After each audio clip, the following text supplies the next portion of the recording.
What up, cappers, gamblers, punters, hustlers, low baggers? Happy Wednesday, April 6th to all of you. Thank you for watching Betting with the Bag right here on Pub Sports Radio. Let me make sure I got all the... Yeah, my mic's on the wrong one. There we go. Mic is straight. There we go. I had to fix that. Had to touch the settings a little bit because I'm back in Parkdale. The balcony is a horror show.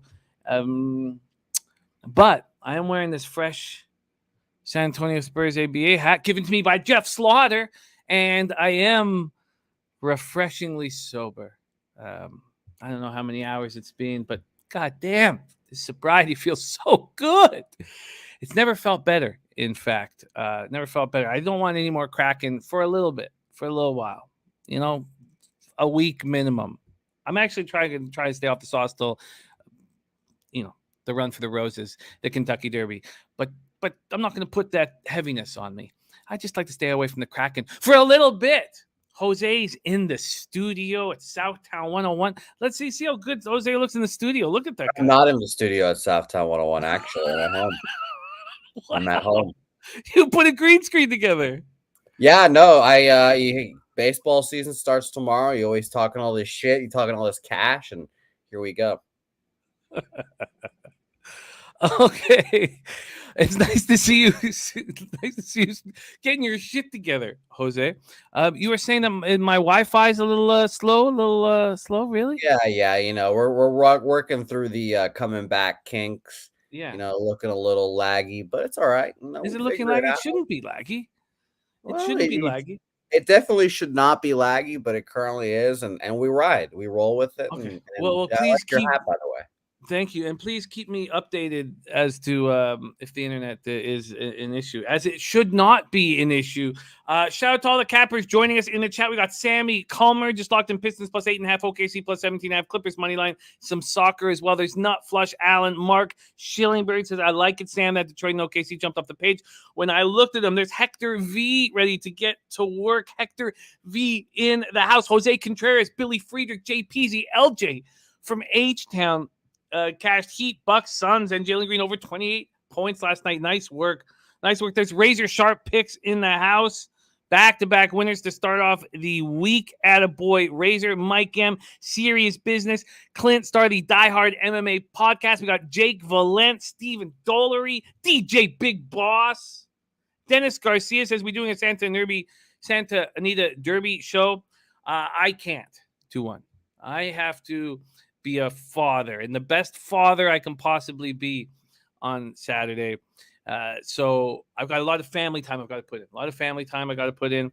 So you're right. It's all messed up, right? The internet's tripping me out. I'm going to try not to look at it. Is it tripping out for everybody else? This is going to be a fun show. I can tell you right now, this is going to be a fun show. It's the same. It's okay. So it's tripping for some reason. Okay, I don't know why. Just make sure everything's straight. Yeah. Hey, we'll figure it out. It's switching from the American Wi-Fi to your Canadian Wi-Fi. Obviously, having some issues. Gogster has some issues coming into the to your Great White North. So it just seems like Canada's down bad right now. Yes, I don't understand what's going on with our internet here. If it's might just be a camera setting. So we'll see. We'll figure it out next show probably. No, I can't have a full show of lag. Buddy. This is bad. Let me tell you. I'll be honest, Jim. See, here's the fun fact about us now. Now that we know each other, and we didn't even say goodbye to each other. That was a really heartbreaking moment for everyone involved. It was sad. I instead had to set up an interview at 3 a.m. But you now know what I'm like on a regular basis, and I know now what you're like on a regular basis, and I know that you worry about things, and this is going to bother you throughout the whole show, and I'm excited. This is going to bother me to the point where I think I should just are you sure Gogster has it? Because I don't see Gogster having it too. No, I think I should.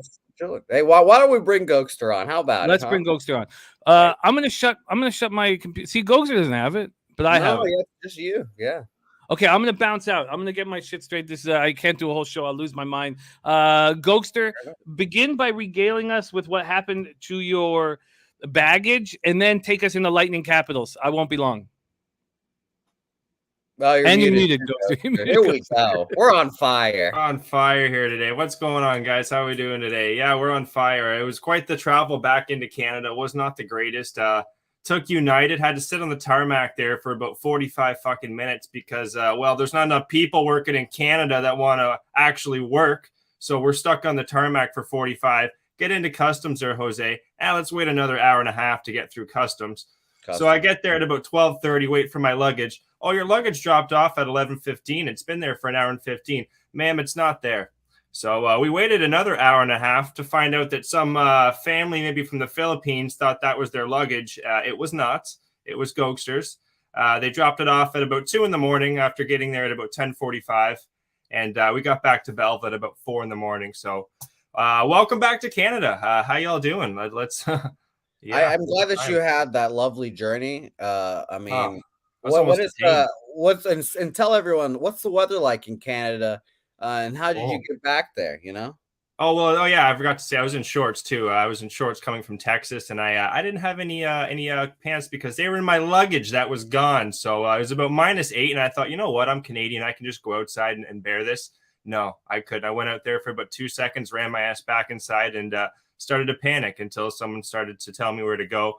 And life was good. Life was great. But anyway, guys, who cares about that story? We're back here in Canada. I got the Texas hat on. I know it's good. It's good banter, I guess. But let me tell you, I had a nervous breakdown. Your boy Gogster had a nervous breakdown. Surprised. I've learned all the Canadians I know are very worrisome people. They worry a lot. I was in shorts. It was Jim worries a lot. You worry a lot. You left like 6 hours before your flight. I might have had a little more time to spare than I thought. Yes. Yeah, I mean, obviously, yeah. Whoa! Here we go. We're in business. We're in business. I got here right in time to hear about Mr. Gogster breaking down because I did. Yeah. You know, is this something you're not proud of? This is like you're okay. Yeah, no, it's something like no one has any camera footage. No one's like got to see anything like that because I might have been flaring my hands up, swearing at like nobody for no reasons. I was like one of those people at the horse track that just lost a bet and he can't get over it. So yeah. And then did you come to what had happened to your luggage? Oh yeah, I was telling him an hour and a half later, someone dropped it off. Very sorry. And I hugged both of them, even though I didn't care, just because I thought I had lost my luggage, right? Did you grab ass or just hug? No, it was they were probably about maybe 20 years old. They're probably on the younger side there. Oh, okay. Yeah. So I didn't want to, do anything I shouldn't. So we made her back and almost missed the bus too. I found out that it wasn't a train leaving Toronto, guys. It was a bus. Yeah. So I was scrambling to get that, and I banged on the window to get the bus driver to pretty much stop from backing out with me and my luggage pretty much falling over on the ground. So yeah. Wow, Mr. Gogster. Yeah, they let you come in classy, but if you leave Toronto, you leave in a Greyhound like a schmuck. That's how you leave. Much. Yeah.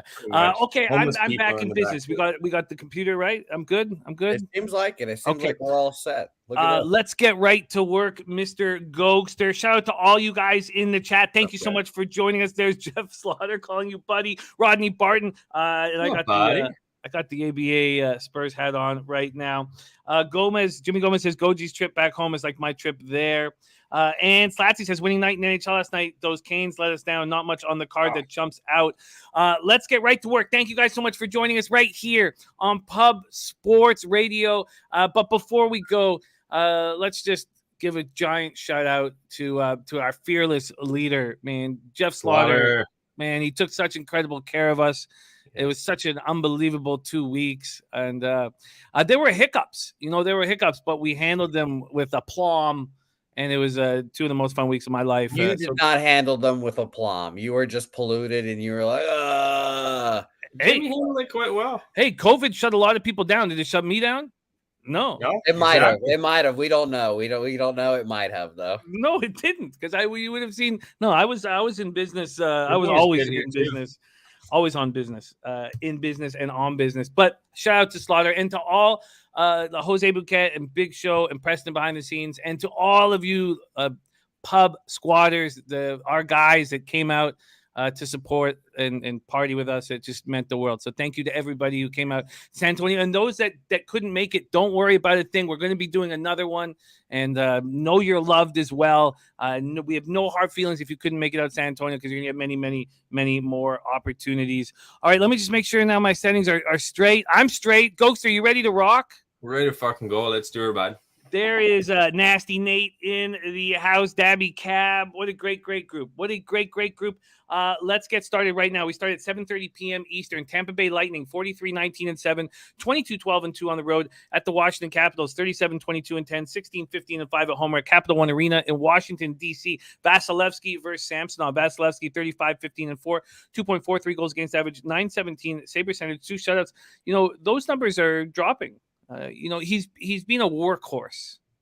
Yeah. But that's about, he's been above average. He's probably been good, maybe good, but it's been hard to live up to what he's done. He's been so good those last few years. He's kind of not coming back down to earth, I want to say, Jim, but, having a little bit of a hiccup, I'd say, this year.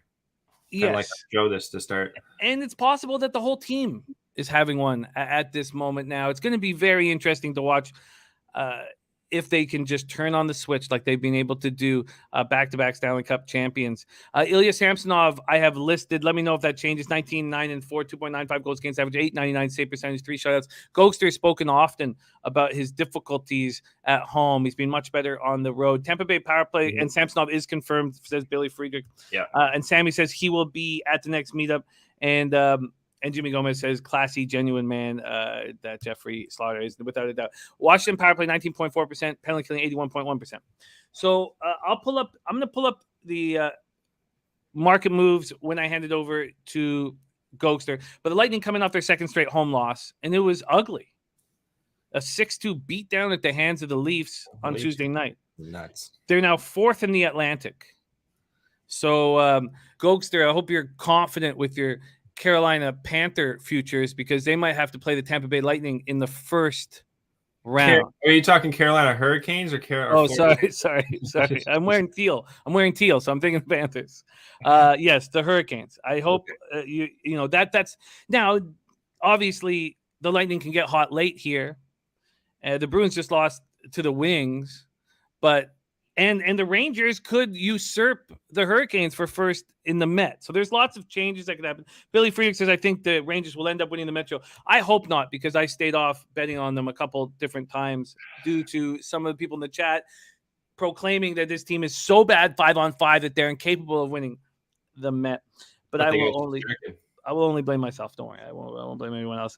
So after playing Washington, the Lightning return on Friday to play the Boston Bruins.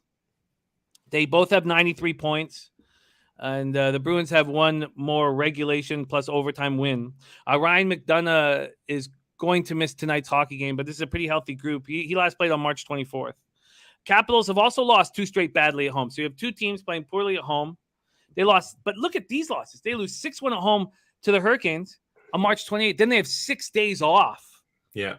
And nothing changes. They lose 5-1 on Sunday versus the Wild. They've won 2 of their last 6, and Carl Hagelin out is the only regular out of the lineup, and he's out indefinitely with this eye injury. And hopefully, that's not a career-ending injury.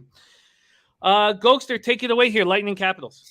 Yeah, you laid that out pretty well for him there, Jim. But yeah, they're playing Boston there on Friday of Tampa Bay. Washington's got Pittsburgh on Saturday. Both teams are – it's a tough game. I don't really have a lot. I don't really like this game, to be honest. Like you said, both teams are off those losses. Tampa Bay to Montreal and Toronto. Those are really 2 bad losses. I lean towards Tampa Bay here. 5 of the last 9, Tampa Bay have won. Looking back to 2018, the series is pretty much split. So it's a good battle here. Samsonov, I don't like him. I thought Vanacek was going to go too, Jimmy. With Samsonov going, I'm not as high on him. I do expect maybe a Tampa Bay team total over here. 2.5 would be definitely juice, though.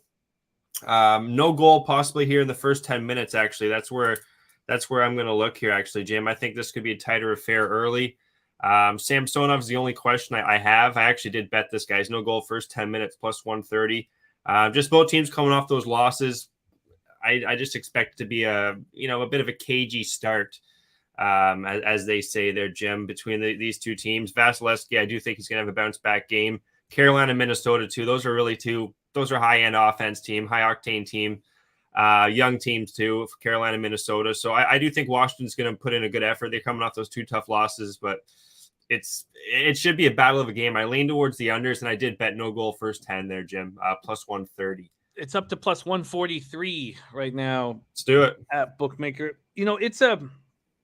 They're healthy defensively. Sorry, Jim. They're healthy. It's not like they're missing any. That's what I really like. They're really 2 solid defensive teams, experienced defensive teams. That's what I'm going to rely on here early. Look, I get why you are. This total opened up at 6 at a pick'em. It's up to 6.5 at BetMGM, FanDuel, DraftKings. The money line opened up with the Lightning at minus 140. And now they're all over the map. I mean, you can find them as low as minus 135. You can find them up to minus 150. Wow. They're both sort of in look-ahead spots. It's a tough game. The problem is the Capitals are a fresh squad. I know they played 2 nights ago, but they had 6 days off, and they've been outscored 11-2 over those last 2 games. Yeah. But Tampa Bay's coming off those 2 bad losses too. 6 against Toronto, 5 against Montreal. That's really, defensively there. I'd expect them to step up here. Both teams are going to be hungry. It's a tough game to gauge. I'd want to live bet this game, Jimmy, get a better feel of it live and see what's happening. But I'm going to go with the first 10 minutes here and expect it to be a cagey game here, guys. A tighter, two veteran-laden teams for the most part here. I'm going to let's talk about one angle here that could be the only angle that I legitimately see here. And that would be that the Capitals have nothing to play for whatsoever. Nothing. What, they're not in the playoffs? No? They're in the playoffs, but they're not going to move out of this last wild card spot. They're not going to get caught by the Islanders, who are 11 points behind them. So they're 9 or 8 points behind the Pens with 2 games in hand. So maybe those 2 games in hand are big. Maybe, but Nufflush has Tampa in relax mode until the playoffs. I don't see why Tampa, and Hedman keeps saying it, they don't care who they play. And is there really a difference between Carolina, Boston, Toronto, and well, you can't play Florida, so that's the one spot. So it's Boston, Toronto, and Carolina. Is there? Toronto, Boston. What do we have? Could be Carolina, New York, depending on how that finishes as well. Yeah. But I still think like it's tough for you to be a team to be like, okay, guys, we want to play Tampa Bay or we want to play Toronto, so we're going to win these 2. Try to take it easy here. Like it's not going to work like yesterday. As the games come to an end here, as the regular season comes to an end, Jim, I just think you're going to have more accountability. 2-way accountability. You have less kind of, practice, not so much practice, but just less, you know what your team's about, you know what you're all about. And I would just expect, I expect this to be a tighter game early. I know I got burned by this last night. I took a couple shitty teams. That's the problem I find with taking these first period unders are teams that have nothing to play for. That's the dangerous part. Like Detroit the other night against Buffalo, I took that first period under. Detroit scored a couple goals. They ended up winning that game. Same with another game. What was it? The Islanders, KG team in the Islanders right now.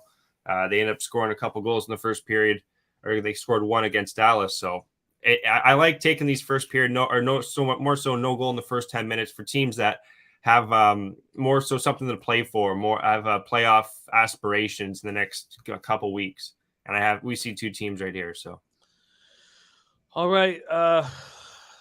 I don't think the Capitals are going to try. I think all they care about is being healthy here late. So I don't see them trying hard down the stretch right now. They do have 2 games in hand. That's if they win those 2 games, Jim, they're only 4 back with, still 11 games left in the season. So it's a big game for both teams. So even for Tampa Bay, though, they don't want to start losing, they don't want to start going into a losing streak going into the playoffs. You want to, be playing good hockey. And when you hear these teams talk, it sounds like neither of them care right now. They just know that they can turn on their veteran-laden squads. I hear you, but Twate Latte, thank you so much for the dono. Says, wish I could have gone to San Antonio. It sounds like you guys had a great time. It was magic, as any meetup we've ever had is. But now it was crazy. We have headquarters at the Southtown 101, and it's pretty special. It's pretty incredible to have the headquarters down there, and they take care of us. Yes, Big Show. I did my Spurs hat, my gray Spurs hat that I've been rocking, did get entangled in the fucking What, the shit abyss? What happened? Yeah, guys, when you go, the X-ray machine. Why don't you tell them like what happened to all of your hats? How about we start? Did you find those? Well, I think they're going to come back. I think they're coming back today. I expect them to come back today. But Gogster and I left a poker game at 3:30 in the morning to get to the airport at 5:30 in the morning. So we were a little disheveled, disheveled to say the least. So, but we got to stay focused here. Yeah. So I lost my hats in the Uber on the way back, but I expect them to come back today. And then my favorite Spurs hat got taken by the X-ray machine, taken for an extra lap there, and came out all fucked up. And they gave me the card. They said, just email the TSA. They'll take care of you. Why don't you tell them also what else you left in an Uber? I did. I left my phone one day in an Uber one afternoon, and I had given we had spent the day playing cornhole and drinking at the Alamo Brewery, which was incredible. And so I was a little lethargic in the sunshine on the way back. But I had I'd been given a root beer from the Alamo Brewery. I had given that root beer to my driver, Marshall. And we bonded over that root beer. I left my phone in the car, and he brought it back to me about 45 minutes later and gave me a big hug, and I gave him a little bit of cash. And I think the root beer is the reason why it all happened. All right, let's stay focused here. Stay focused. Next up, so Gogster is on the board. No goal first 10 minutes. That's available, plus 143 in Tampa Bay, Washington. And that's where Nasty Nate says, I whooped everyone. Yes, that's when that was the turning point of Nasty Nate's trip. Yeah, you won that. Nasty won the poker then the following night. Yeah, he started making money on cornhole, and he didn't stop making money. That's what happened with Nasty Nate. All right, we move on to 7:30 p.m. Eastern. Detroit Red Wings, 27-34-9, 9-21-3 on the road at Winnipeg Jets, 33-27-10, 19-14-2 at home at Canada Life Center, Winnipeg, Manitoba. Brothers and Bets in the house. What up, Brothers and Bets? And we have Darryl Rice joining us here shortly, probably in about 25 minutes to start attacking the NBA card. Thomas Greiss, Connor Hellebuck. Greiss 8-12-1, 3.76 goals against average, 886 save percentage, no shutouts. Connor Hellebuck 25-24-9, 2.92 goals against average, 912 save percentage, 4 shutouts. Detroit power play 17.6%, penalty killing 72.5%. Winnipeg power play 21.3%. Penalty killing at 74.6%. And shout out to our Turnsey, our very own Turnsey, who put down just under $500 on the Red Wings money line yesterday against the Bruins and cashed a huge score. Red Wings on the second half back-to-back beat the Bruins at home 5-3 last night. They scored more than just 2 goals for the third time in 10 games, but they had allowed 26 goals in their previous 4 games. So there was improved defense. Jacob Vrana, 9 points over his last 8 games. And now Greiss is in net. He's 0-5 over his last 5 starts. He's allowed over 5 goals a game. And again, we're in Canada, so there's no Tyler Bertuzzi. What a loser. The market is following this. Like, the market knows what it's doing. No surprise here. Sorry, I'm on NBA Rookie of the Year because it seems like Scotty Barnes all of a sudden has a chance at that, and I could get a huge score. Scotty. And I'd already given up on that bet. So sorry, I was on that this morning. Here we go. It was minus 270. He's going up. Now it's minus 280. Real Deal Prime says, how can Detroit win here? Yeah. And Slatsy talking about Connor being back for the Jets. They should roll here. The Jets are a rested group. And also Red Wings have lost 8 of their past 9 road games. You don't have a team with a ton of depth, and you take Tyler Bertuzzi off the ice. The Jets are a rested group. They're coming off their second straight loss, 3-2 at home to the Kings on Saturday night. Those 2 losses came on the heels of that 11-4-1 run. 7 points out of a wild card spot with 12 games left. This is do or die time. Kyle Connor, their leading scorer, and Nate Schmidt are set to return from their COVID-19 layoffs. The Jets have won 5 of their past 6 with the Red Wings, 3 straight at home.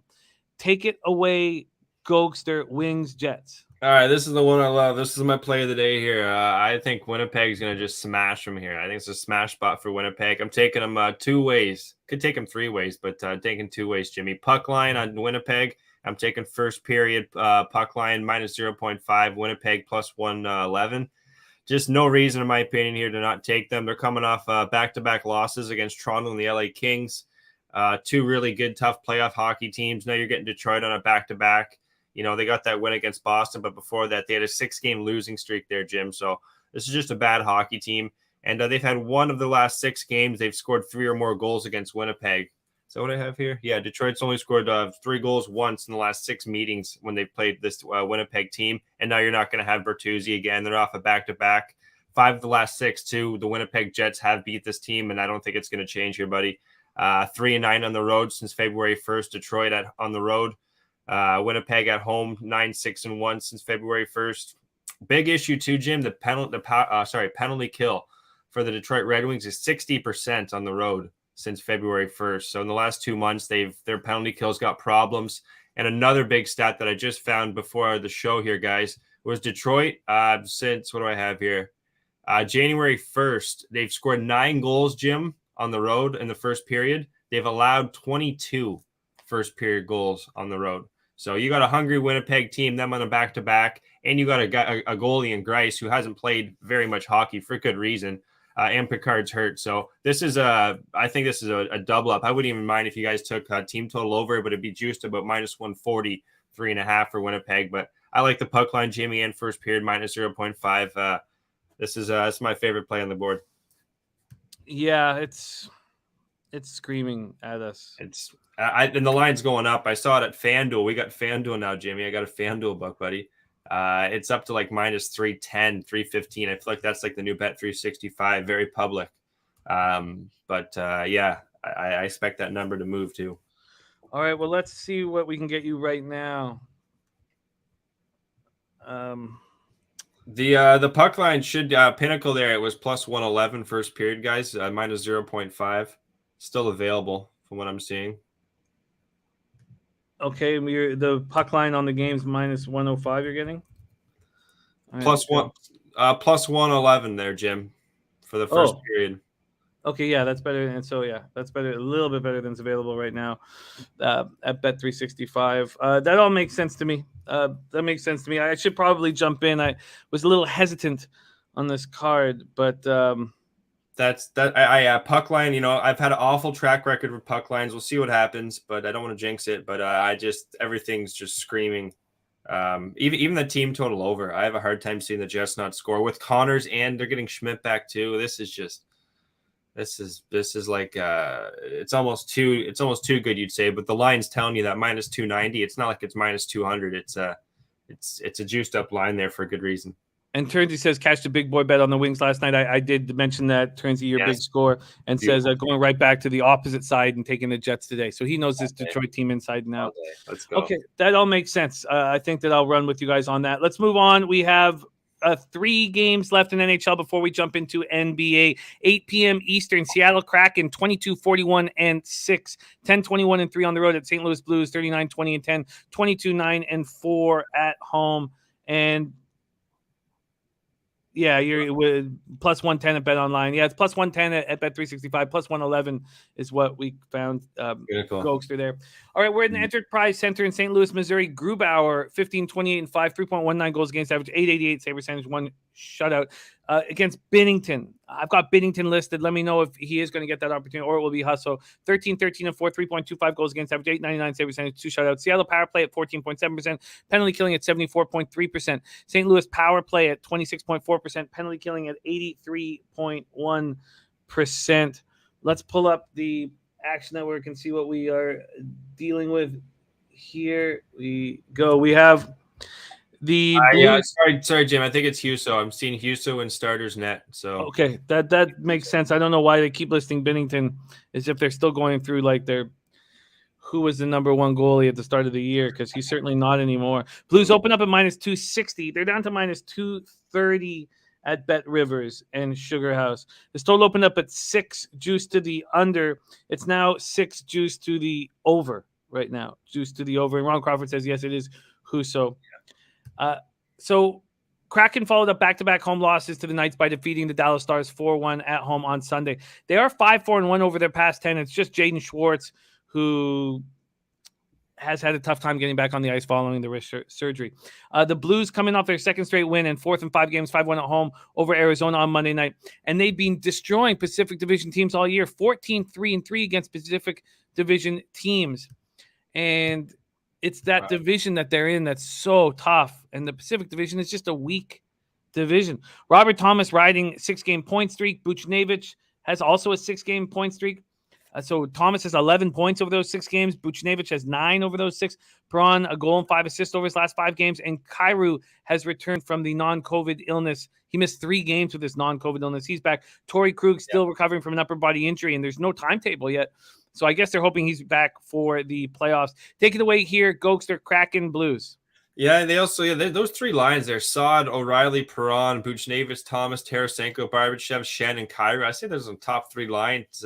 Could be in hockey there, Jim. That's 3 deep lines right there. Then you got McCarron and Walker and Toropenko, guys from the AHL, but solid AHL players. So this is a good hockey team. And once they get back, they're 2 defensive player, Bozak even. I think get Bozak back. I don't know if he's out for the whole year, Jimmy, but if he can even get him back for the playoffs, that'd be huge. Looking at the Seattle team here, they got a 65% penalty kill on the road since February, only 11% power play.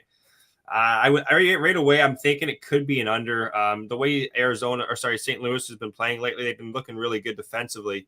Not just defensively, but offensively, Jimmy. Last 5 games, they've scored 4+ goals against Vancouver twice.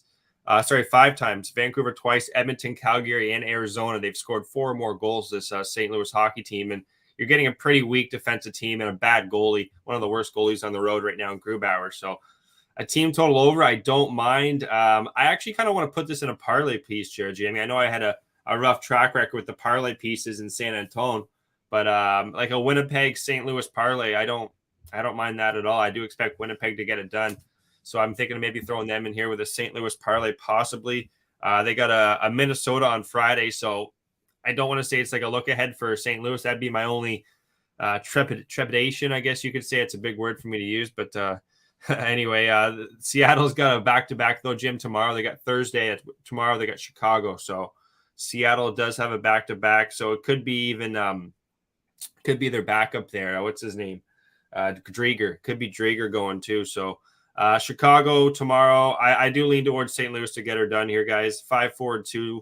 They've just looked really good lately. They're playing some of their better hockey, and they're getting Kyrou back. So a money line parlay, I'm going to look at that right now. That's where I'd be leading with the Winnipeg St. Louis money line parlay. Yeah, I get it. I feel I know that they've been dominating Pacific Division teams, but they have some huge games coming up. Yeah, and I'm a little nervous.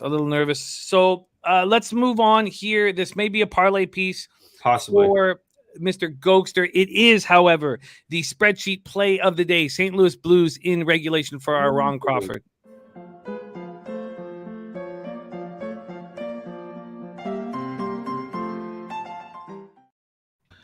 We are rolling. We have NBA popping off here in about 15 minutes. 2 games left on the card, and this one is interesting.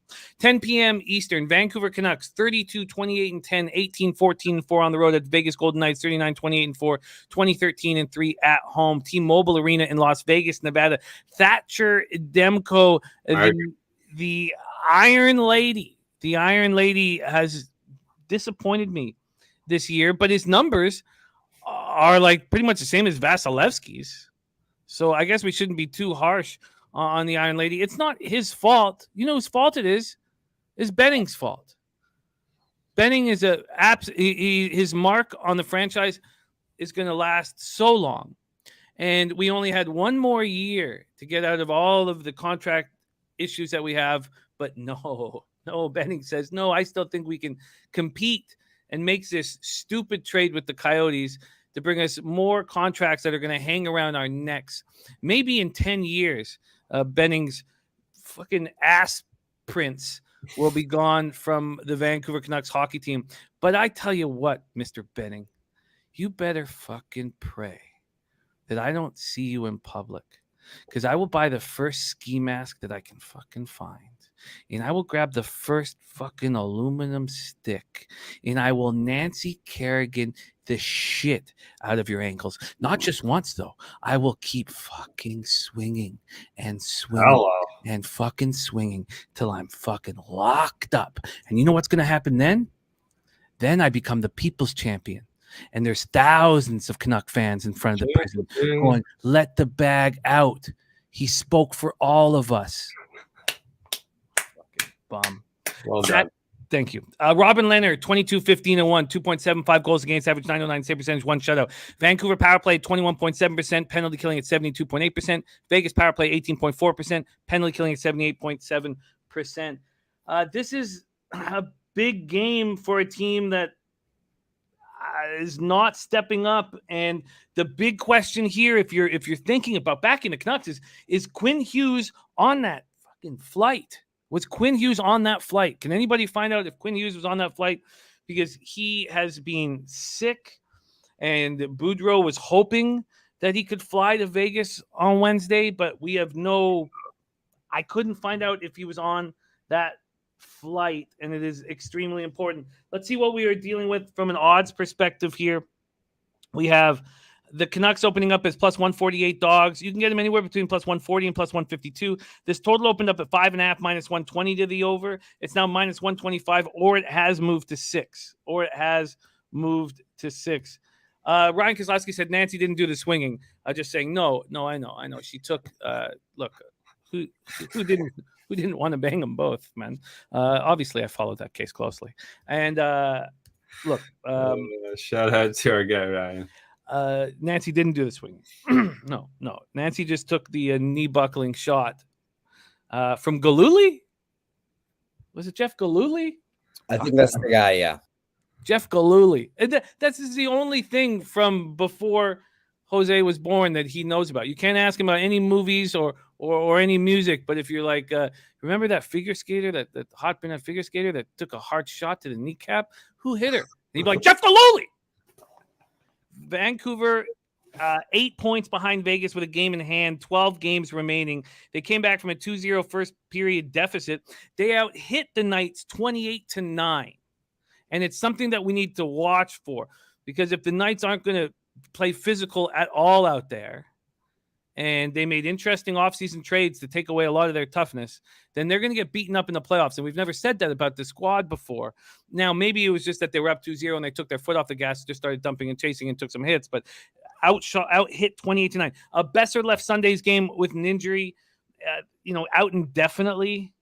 And the Knights have now won 5 straight. Shea Theodore scored the game winner with 2:05 left in overtime.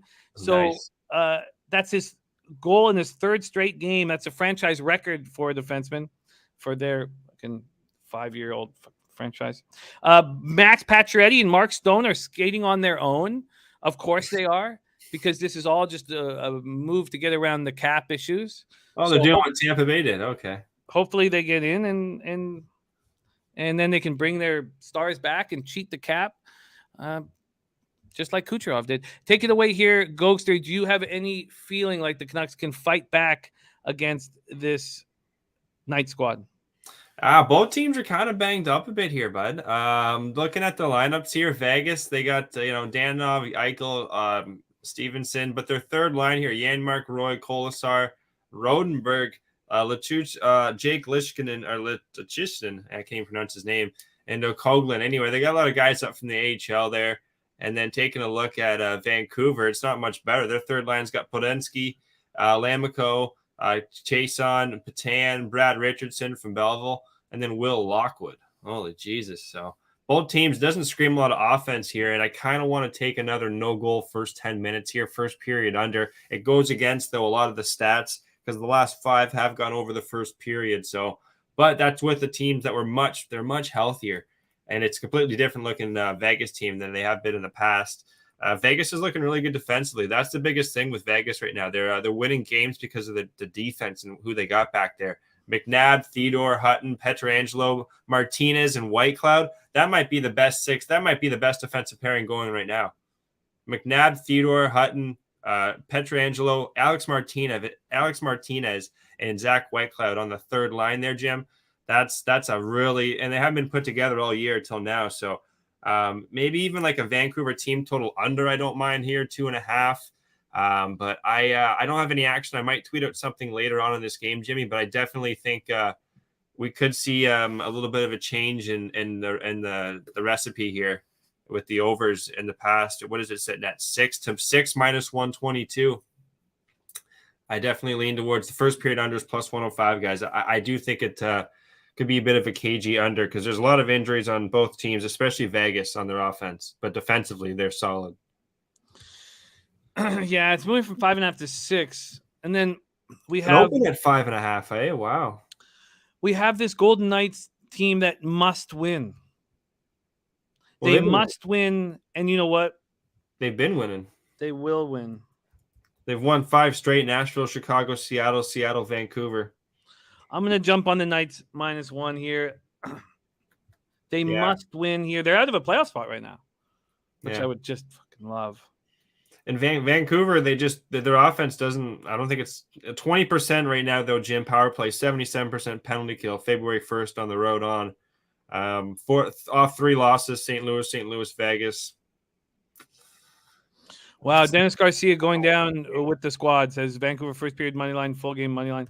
Maybe I want to see if Hughes is in the lineup, and look, if you look at who the Knights have beaten on this run, it's not an impressive list. The Canucks they beat Nashville 6-1 to start the winning streak. Then Chicago barely got by the Blackhawks and beat the Kraken comfortably in back-to-back games in Seattle. How good is Vancouver right now? Like their offense is just, it's not it doesn't, and I don't think Quinn Hughes is going, especially if he's got COVID, Jimmy, or he's still. No, it's non-COVID. It's all non-COVID. Oh, it's non-COVID. Okay. Yeah. Okay. I just their bottom 2 lines. Good luck scoring with those bottom 2 lines, Jim. I think they only got like Horvat's on with Dickinson and Garland too. Like no Besser now. I don't mind that Vegas play. I'm going to stay off it, but I even like Vancouver team total under here, the way defensively Vegas has looked. I need to know what's going on with Quinn Hughes. So that'll be that's very important for me to know that. So I that's not a bet I'm going to make as soon as the show's over, I don't think. Dennis Garcia also on the Canucks first period money line, full game money line. Turnsy on Vancouver money line. I mean, this is their last, if they could put a winning streak here together, they can have some hope for the rest of the season, but if they can do this with a team that like not 100% healthy either, if they do this without Quinn Hughes, then that's a great sign. But I keep preaching it. We'll look out for Vegas defensively. Let's see them allow more than 3 goals here coming up. I don't see it happening. Let's move on to 10 p.m. Eastern, the final game on the NHL docket. Then we move on to NBA. Calgary Flames 41-19-9, 20-11-2 on the road at Anaheim Ducks 28-31-12, 16-16-5 at home. We are at the Honda Center in Anaheim, California. Jacob Markstrom 32-14-8, 2.19 goals against average, 924 save percentage, 9 shutouts. Going up against Johnny Gibson, 17-23-10, 3.15 goals against average, 904 save percentage, 1 shutout. Calgary power play 23.6%, penalty killing 83.4. Anaheim power play 21.9 and 80.4% penalty killing. We have the Flames opening up at -250. They're up to 270, even -275 at a couple books. This total opened up at 6, slightly juiced to the under. It's either a pick 'em or it continues to be slightly juiced to that under. Flames snapped their 3-game losing streak with an extremely important 3-2 win in LA on Monday night. What a game. And I needed it just for the division bet that Dennis Garcia got us on. All of a sudden I was like, is this going to slip through my fingers, Fucking Kings, like. And the Kings have handled these injuries. They're a deep squad. If they could get healthy by the playoffs. We knew it too, Jim. We've been saying Ontario Reign are deep. We've been saying it. Johnny Hockey. I once thought that he would be a perennial 100-point scorer. He's good. And then I completely gave up on him. And the person who's going to beat me in the hockey pool looks like, I don't even have second locked up, but I'm in second by about 7 or 8 points. Has Johnny Hockey, picked him in the 3rd round, and he's looking to reach the 100-point mark for the first time in his career. I believe he landed on 99 one year or something up there. The Ducks coming off an ugly home beatdown at the hands of the Oilers 6-1 on Sunday night, 12th loss in 13 games. Ryan Getzlaf, the last player remaining from that Anaheim 2007 Stanley Cup winning team, will retire at the end of the year. Franchise leader in games played with 1,150 and points with 1,013. And he's day-to-day with a lower body injury. So I expect that he comes back. I expect he comes back like for the last home game of the year. Something like that. Like that's the I way agree. to do it. Kind of go off in the sunset game. Troy, and then maybe that should be the game we wait and then actually bet the Ducks. Troy Terry is supposed to return. He suffered face and eye injuries. Yeah. On Friday, he's their leading scorer with 31 goals and 57 points. He did practice yesterday, so he's expected back in the lineup today. Take it away, Gogster. I mean, do we want the Flames at this big of a price? The same price as the Jets. Same price as the Jets. Take it away. Is Terry in for sure, Jim? Do we know if he's in for sure? I expect him to be in the lineup after practicing yesterday. That's big. He's like, just comparing it to Ottawa guys like Batherson and Norris, Terry and Zegras are like the same combination. So if you have one of them missing, that's huge. That team too, they lost, what do I have here? 12 of their last 13 games, Anaheim. Just bringing up their stats here and where they are in the standings. They're Kraken and the Coyotes are going for that number one spot. Unless, what do we have in the East here? 49. Yeah. Next to the Canadians, Coyotes in Seattle, the Ducks, even if they lose out, Jim, they're not getting that first round pick. So having him back is going to help. Markstrom, are they going to go with Markstrom or are they going to go with Vladar, Darth Vladar?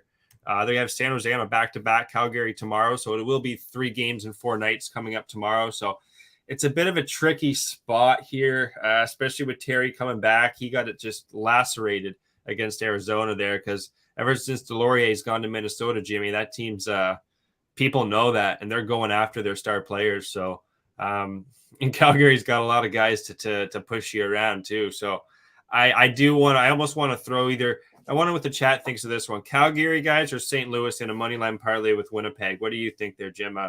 Because I don't want to throw all 3, but it's either Calgary or St. Louis in a money line parlay with Winnipeg. What do you think?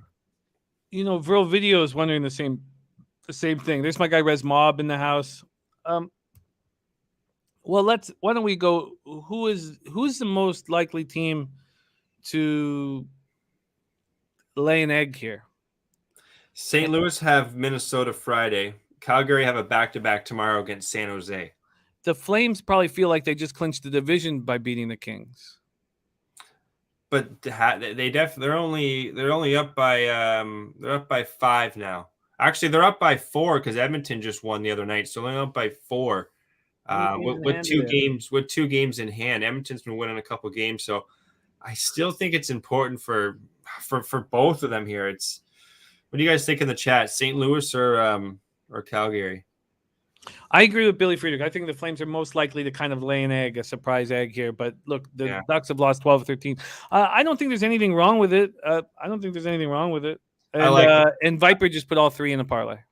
You know what? I was going to do that, buddy. Plus 170. I don't mind that. I still remember, though, our one guy, Slatsy, when I did a 4-team parlay, and he's like, oh, what can go wrong? Yeah, I went 3 for 4. So, you know what? After seeing you guys in the chat, I know Arthur says Calgary. Okay. Mitch says Kraken with the revenge spot in St. Louis. Nigel Lee says St. Louis are most likely to lose. Yeah, it's a tough one. It's a tough one. I feel like this is like prices, right? Like asking people, what do you think the price is? 1,000, 900. Arthur M, yeah, Calgary, Anaheim.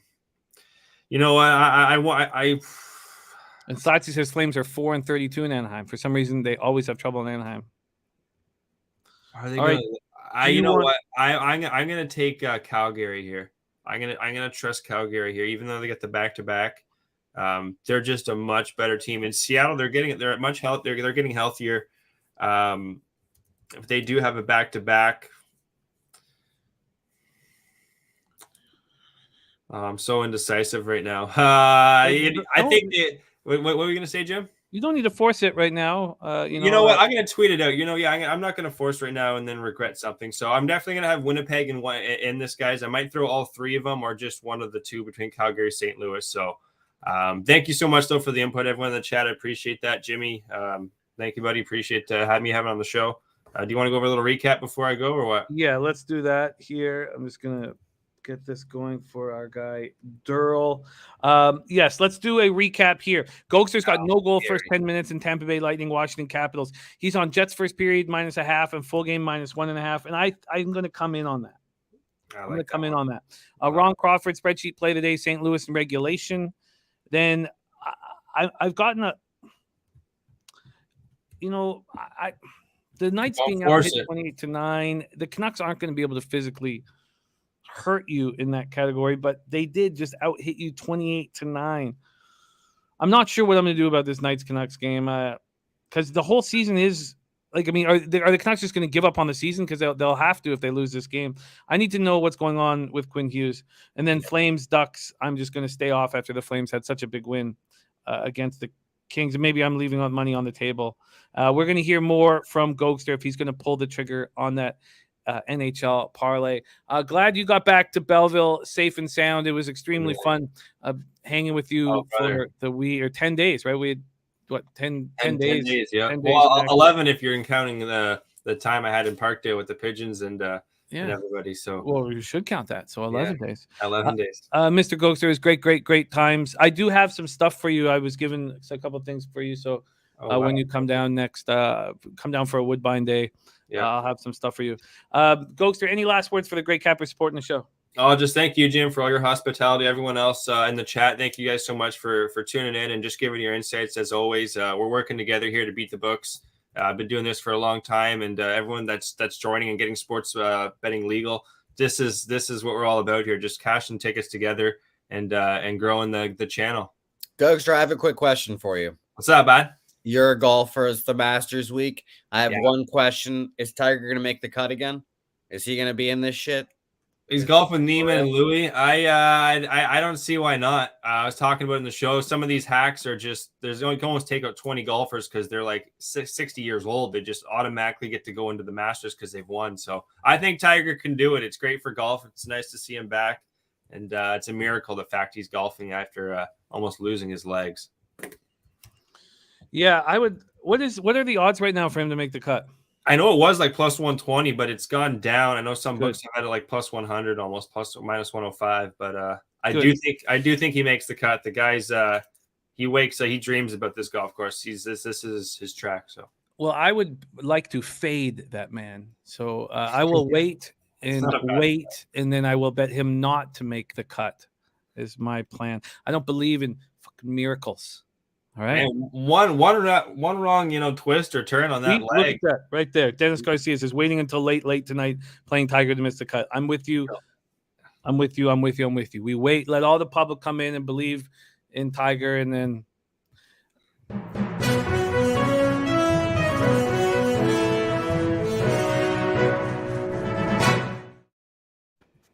read it out loud, Jim. Jesus. The following statement was released today by Jose Bouquet through his personal attorney and business manager, David B. Falk, chairman of Falk Associates, manager enterprises located in Washington, D.C., in response to questions about his future stake bets. I'm back. Wow. Fuck your face. Tiger's making the cut, obviously. He's making this cut. I can't believe you'd say that. Well, I'll tell you what. Jose Bouquet owed me 2 steaks. And we went to he took me to a beautiful Brazilian steakhouse, and I went ahead and grabbed a hobo off the street so that he could repay both steaks. Now, the man smelled poorly and was very gracious. You say that about him. Was very gracious getting a steak, but Jose did pay back both steaks. I ensured that it would happen by bringing a homeless man in off the street. So you are ripe. You've paid off your steak bets to me. We are on another steak, Jose. Of course. I can't. He's going to do this with one leg. And you're going to look like a fool. Oh, I am. I'm going to make that an official say hey too right now. Tiger steak. Right. The public's always right. You're in business. This is a shrewd bet by you. A shrewd bet by you, Jose. Thank you. If he doesn't make it, if he doesn't finish the thing, I'm going to be so sad. And I'm going to send you a video of me crying. Yes, and I will bring it up often because you make such a blatantly public ass clownery bet. So I'm The very thing is, Tiger doesn't want to make himself look like an ass. Like I don't think he's gonna play one round and then just kind of like give up. Like he might battle it out, but it should be close. Should be close. Also, but when you could see the iron going into the homeless guy, like you could Where see. did you find him, Jim? Like there's not many homeless people in San Antonio. Where'd you find him? If you build it, they will come and you could just see the stake coming into him, all the iron coming into him. Like he started shaking a bit, and I'll tell you, the servers were not happy. They did not like it as much as I did. So there you go. I hope he left his bags at the door. No, he just left them in the doorway a few blocks away. No, don't worry about that. Mr. Gogster, thank you. Hobo steak bet. Rez loves it. Yeah, no, it's and Hugh Direction in the house says they live in the greenways, ditches, and little camps. Yeah, and under the highway. Okay. Yeah. Excellent work, Mr. Gogster. Thanks, my man. Get that cash. We will see you tomorrow. Glad you're safe and sound in Belleville, Ontario. What a dump. What a fucking dump. Get me out of here, guys. Win San Antonio. Goddamn. Much love. There he is, Mr. Gogster in the house. Mike M says, Tiger's such a mental guy. He's going to go through the motions here to get serious for the U.S. Open. My guess is he makes the cut and withdraws Saturday. He's made every cut since 97. He's going to do it on one leg. Daryl, you better be on my side with this. You know what? I'm just guessing that Daryl doesn't give a motherfucking shit what Tiger Woods does on Thursday. That's just my guess. We'll see here. Let's see if he's got wine or coffee. Oh, it's coffee. Okay. Please welcome to the show this man hitting 60% on the show with a giant sample size. Please welcome to the show from Los Angeles, California, Daryl in this motherfucker. Yo. there it is. Okay. What is good, Jay? What's good, man? Happy to be back, man. I was going to say yes. I don't give a fucking shit about Tiger being in the goddamn Masters, whatever the fuck's going on. I don't know. I just don't care. But the funny thing is I will watch it, right? I will watch Tiger. But I don't care. Yeah, I mean, there's a couple of sports I don't know how to bet. Golf is absolutely one of them. So anyways, with that said, happy to be back. Peace and love to everybody in the chat, man. Love y'all. Been a great basketball season this year. It has it's winding down, yeah. 2 more games. And then that's when we start making money. Like I know we come alive during the playoffs. So I'm happy to be back, man. Happy to be back. A little hungover, but I'm good. Scotty Barnes has gone from plus 650 to win Rookie of the Year up to plus 1,200 to win Rookie of the Year. And now he's down to plus 180 to win Rookie of the Year. Mobley down to minus 220. Cade up to plus 900. Should I just, because I had handled that as if it was a loss. It was a loss. I let it go. Is this time where I can maybe have a little hope in this, or do you think I should still keep the expectations low? It's weird because the NBA is really what have you done for me lately, and it's how often do they see you on the screen, right? Oh God, Netflix. I think because Mobley was injured, right? He'd gotten injured. He's missed some play. And because right now Toronto is kind of surging, if you want to say that. I want to say that, Daryl. Yeah, they're surging. I think that's a good play. I really do. Cade Cunningham has been in and out. He's made a difference, right? But Detroit isn't going anywhere. So I do think you're in a good spot for Scotty Barnes to win this. It's all about this recency bias and what have you done for me. And the more you're on the screen, then the more you're going to get noticed. And so that's what's happening with Scotty. I mean, this guy is a bona fide, starter. Like he is a starter and his upside is just absolutely ridiculous. He's not a glue guy, right? He's a guy that needs to play in order for that team to go. Now, what is it? We already know, we've said it before. Nick Nurse only plays 7-8 people, right? So it's not like he's not out there making a difference. So yeah, I do think Scotty Barnes may win that. You know, if you would have had probably a really good Cleveland team that without all the injuries, I think you probably would have had Mobley up there, right? But I think this is going to go to Scotty Barnes. Well, I will lose my shit if I can cash this. Oh man, yeah. Because it's one of those spots where I'd let go of it.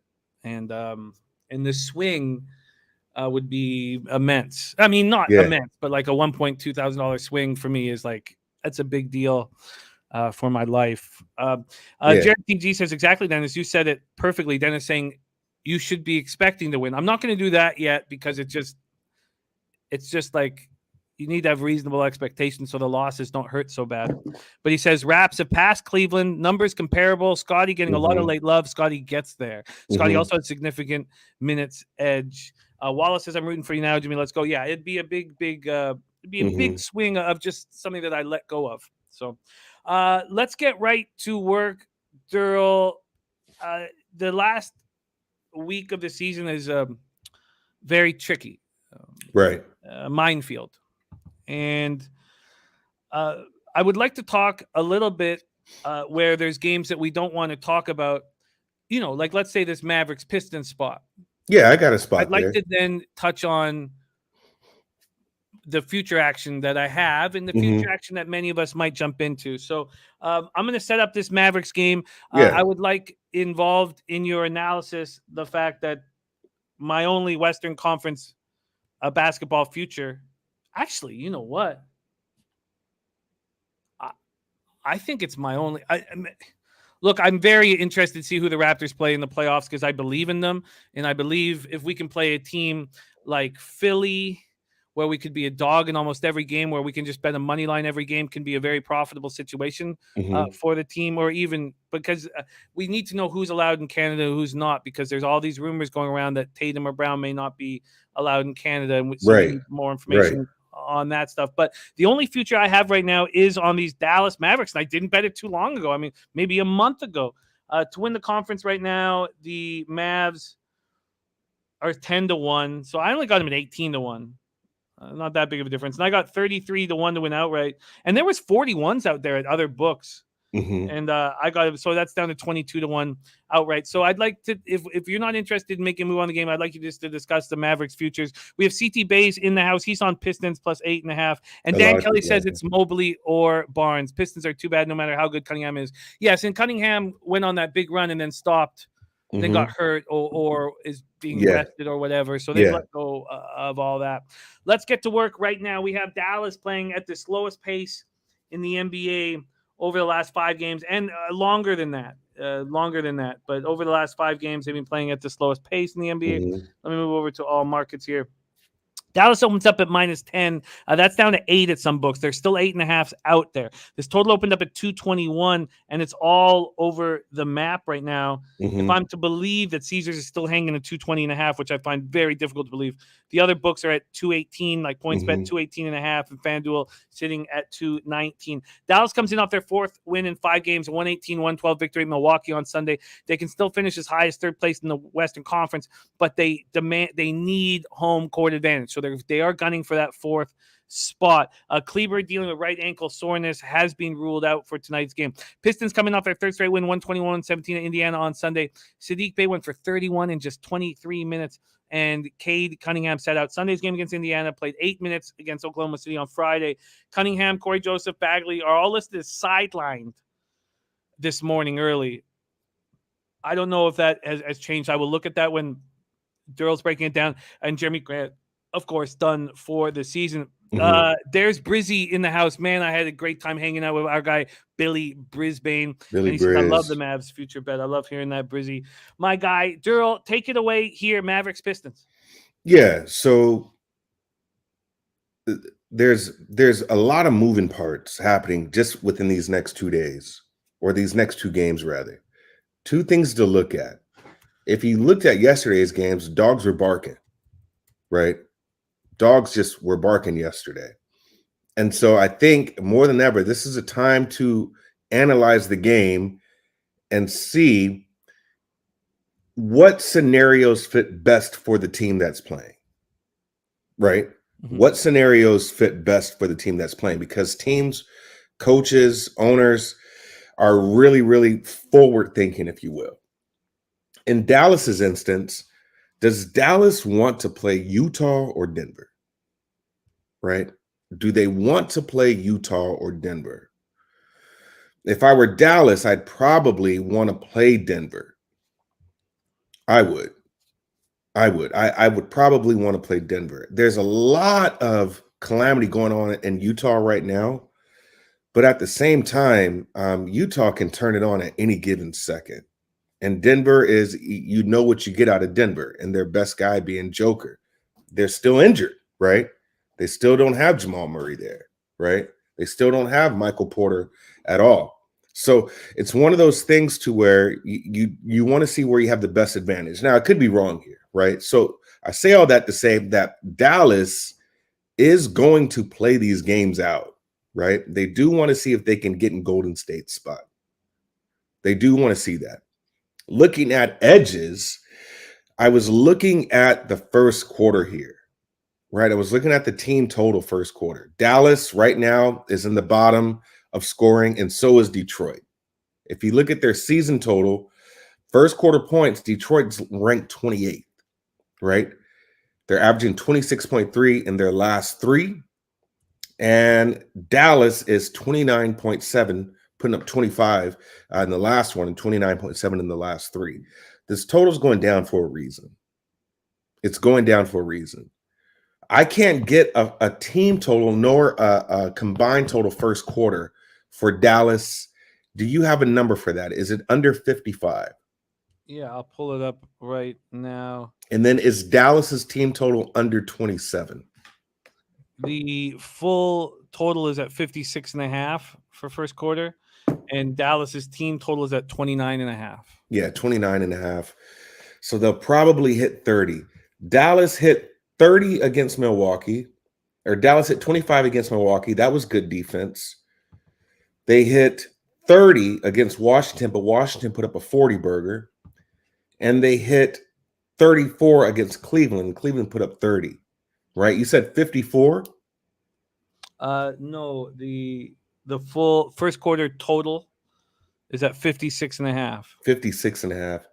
Yeah. So Detroit is putting up 20 burgers like each game, except for the Pistons game where there's no defense and they put up 38. But they put up 20 in OKC, right? And they put up 20 in Philly. Give me the team or the total under 56.5. I like that. First quarter total under 56.5. Let me see I'm if I gonna can run get you a that better play. one. I'm gonna just check out. That's at minus 108 Yeah. over at Pinnacle. I'm gonna check out what Circa's hanging right now here. I understand that. I get that. Now, guys like Dennis Garcia. I love this stuff about talented cappers. How they see the money train, they get on the money train, and they don't get off. Yeah. And I love that. And Yeah. I first saw it in person with Twadi Latte. He was hammering in our first year working baseball together. He was hammering the Reds team total overs and first 5 overs, and he did it for a month and he made 10K. And this is what's happening with the Pistons. And then I always have this problem where I feel like I'm late to the party and I let it go and I let I just let other people make the cash. And I wonder if I should come in now. 56.5, it's minus 114 at Circa. So you're getting minus 108. Yeah, I'll take it. Under 56.5. So I could see this being like a 30 to 21 game, something like that. Remember, Dallas, they're slow in pace for a reason. So if they get up points and they're quick about it, it's just because they're being open and leaving open shots. But at the same token, Detroit is that type of team. If you're thinking, if this number is going down, right? If the number is going down, then there's steam on Detroit, and people are thinking they're going to be competitive, even without Cade Cunningham possibly. If that total is going down, then the game is getting slower. So these are one of these lines to where I can kind of agree with and kind of jump on. So I do like that first quarter under. Now, how the game ends up after that, it's anybody's, right? But as far as the first quarter, Dallas is going to want to play a complete game here.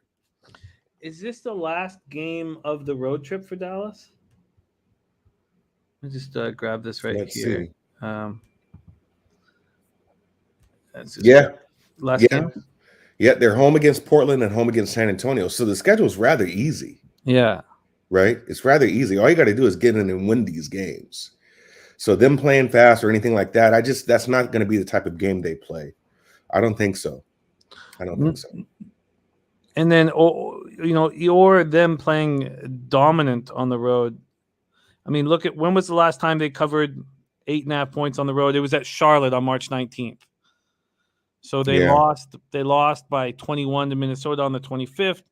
They won by 8 at Cleveland on the 30th. They lose to Washington. We were on Washington thanks to Dan Kelly on that, and then they beat Milwaukee by 6.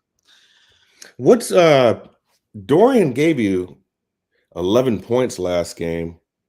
Dwight Powell gave you 22. Jalen Brunson gave you 15, and Luka Doncic gave you 32. Yeah, that's the type of game it's going to be again, where it'll be balanced to a certain degree.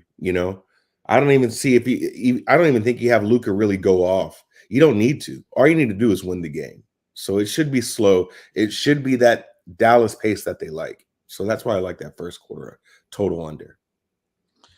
Yeah, I get it. I completely get it, and I'm interested by it all. And I'm interested in Detroit here while the hook is still available. Do they have a first quarter hanging a first quarter here? They're not at this point. No, I didn't see it either. I was going to jump on the first quarter, but I think the line is too wide, if you will. Like if this was, say, a Dallas, if I could get a first quarter -1.5, -2, I'd jump on it. It's a 3 right now. Yeah. I mean, it could get out of hand. I mean, I wouldn't talk anybody off of it, but this game could be 29-27. I mean, I said 30-21 last time, so I should be able to. But the game itself, I don't really know how it'll go, but I just know that it's not going to be fast enough for it to be 60 points in the first quarter. Touch on the Mavs futures and your expectations of them before we move on to Nets Knicks. As far as how they'll end up in the playoffs? Yeah. And I don't think it matters. I don't think Nuggets Jazz matters that much. They both are going to give problems, and they're both going to be a tough out. But I think that Dallas can take care of each. But do you have faith in this Mavericks team to make a legitimate run in the playoffs here this year? I think they can get well. The Jazz is so unpredictable, right? Denver, it is what it is. If I'm looking at Dallas and Denver, I would look at those games always being low scoring. I would look at totals, and I would look at low totals, right? So I would look at unders there. I would. If it's Dallas and Denver, you got two of the slowest guys in the league. You got two guys who you can't speed them up. They play their speed, right? That's Joker and that's Luka. They play their speed. So you can look at totals, under totals, if it's Dallas and Denver. Utah and Dallas. The problem with Utah is they'll come out and they'll just shoot out the building, and it's kind of on or off, right? And if it's on, then you are going to have more overs than unders. That's my opinion. So I would think Dallas is going to come out both of those, right? So a future that they come out beating Utah and or beating Denver, I would have more confidence that they would beat. I mean, surprisingly, they would beat Denver before Utah. I do. So, I mean, I could be wrong. That's just my own opinion on that. So if I were Dallas, I would rather play Denver than Utah, right? But that's just my own opinion there. I think they would have a better shot beating Denver than they would beating Utah, even though Utah has been up and down. But, Quinn Snyder Quinn, he knows how to make the adjustments, and maybe these guys put their egos aside, because the problem with the Utah really is the chemistry, right? It's the chemistry that they have right now. Donovan Mitchell does not like Rudy Gobert at all. You can see that. You saw that stat coming out that he had Gobert had like 2 passes from Donovan, and they played the whole game, something like that. Listening to a podcast and Kevin O'Connor was naming players who had more touches than Gobert, and it's ridiculous the amount of bigs that are actually getting more touches. So this is a chemistry issue. But once you get these guys on the same page, right, they can come and sweep the board to a certain degree until they get to Phoenix, or get to Memphis, right? That's the importance of the 3rd seed. You get that 3rd seed, you save Phoenix for the conference finals, and you also create a situation where the Clippers could win that first playing game and then take out Memphis. The Clippers could take out Memphis or Phoenix. I know that sounds nuts, and there's a lot of Phoenix backers who are like, "That's the dumbest shit ever." I don't think Phoenix. I mean, the Clippers are just an amazing team right now, but Phoenix is just on a different level. There's no question they're on a different level, but I don't think they want to see the Clippers in round 1. I think they would rather see the Nuggets or the Jazz in round 1. Personally, I have them to win the West and to win it all. So I have 18-1 for the West and 33-1 to win it all. I think I'd have to go back, but I believe I bet like slightly more on the West, but not much more, like 25% more on the West. I believe I'd have to. All right, there is our guy, Officer of 50, Ayash Yala, our guy Robert Cherry in the house. And by the way, you guys, Pistons have 65% of the tickets and 94% of the cash. Only 7,855 tickets in. Then 39% of tickets on the under and 65% of cash on the under. I imagine that Piston spot goes down. I imagine it's 7.5 come tip off at this point. Okay, Brian Dan says Suns have absolutely nothing to play for tonight and probably resting players on the back-to-back. No doubt about that. Yeah. These are tricky spots. But let's move on to 7:30 p.m. Eastern. Brooklyn Nets and New York Knicks. I'd like a similar breakdown here, Daryl. I love the last one, where afterwards I'd like you to kind of wax on your thoughts on Brooklyn Nets futures. Brooklyn Nets 41-38, 23-17 on the road at the Knicks, 35-44, 16-23 at home. We're at Madison Square Garden in New York. Brooklyn 2-3 over their past 5, 4th in pace at 102.66 possessions a game. Knicks 3-2, 28th in pace at 96.20 possessions a game. First, let's look at the market movement before I take a look at where the cash is. We have the Nets opening up as 7.5-point favorites. That's all the way down to 4.5 at FanDuel right now. So a 3-point move towards the Knicks. The total opening up at 232 is also dropped down to 229 or 229 and a half. 7,628 tickets in. 56% of the tickets are on the Nets, but just 23% of the cash. Yeah. So we see the market moving towards the Knicks quickly. 57. Jimmy, I just saw this comment. I know I interrupted you. No, it's all good, buddy. Okay. Alex Cagnon. Yeah. All I got to say is, in my opinion, you don't break the bank and give a guy over $205 million guaranteed to just be a positional player. That's not how it goes. Not in the NBA. Right. So seeing your comment about that's just not passing to their bigs. They play him off the pick and roll. Right. He's not a pick and pop guy. If you look, he is always underneath the basket. He top screen. There was one play specifically what Kevin O'Connor says where Gobert did a top screen over Clay. Donovan was doubled and still did not pass the ball to Rudy. So you're not going to give Rudy Gobert $205 million to just rebound and play defense. That's not how it goes. No, 205 guaranteed at that. He is open in the paint. He is good underneath the basket, and you can get him for these, dip and dunks all day.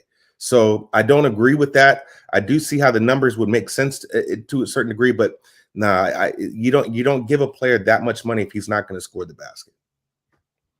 Yeah, no, that all resonates for me.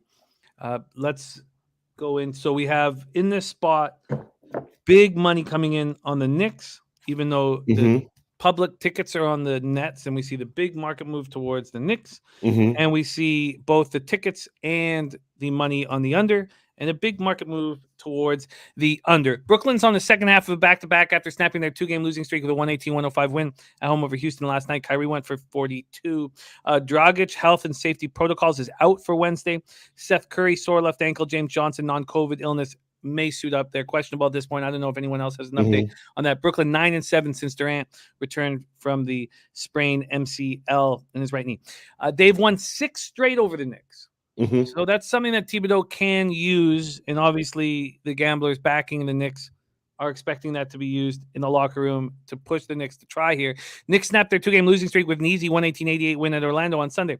RJ Barrett went for 27. Obi Toppin went for 20 again, second straight game. Randall, we're expecting to be out for the season, and the Knicks are showing a little bit of heart late. They're 10-6 over their past 16. Take it away here, Daryl. Brooklyn Nets. These comments are getting me, man. First off, I don't give a fucking shit about this game, right? But we will break this down. Secondly, Officer 50 Ayash Yala. I'm going to tell you this. When Rodman was playing, this was the words of Phil Jackson. During that time in basketball, you only had to be great at one thing, right? You had to be great at one thing, not good at a lot. That has now changed. You have to be great at many things. So you put Rodman in today's league, he wouldn't have got money like he did just to rebound and grab boards. Right? You have to be great at many things in this league now. But during that time of Rodman playing, they would take players who were great at one thing versus good at many. That's why Rodman got paid, and that's why Rodman was able to really last, to go from a bad boy Piston to a Chicago Bull. Right? So because he was great, he wasn't just good at boards, he was great at boards. You know, he could anticipate where the ball goes.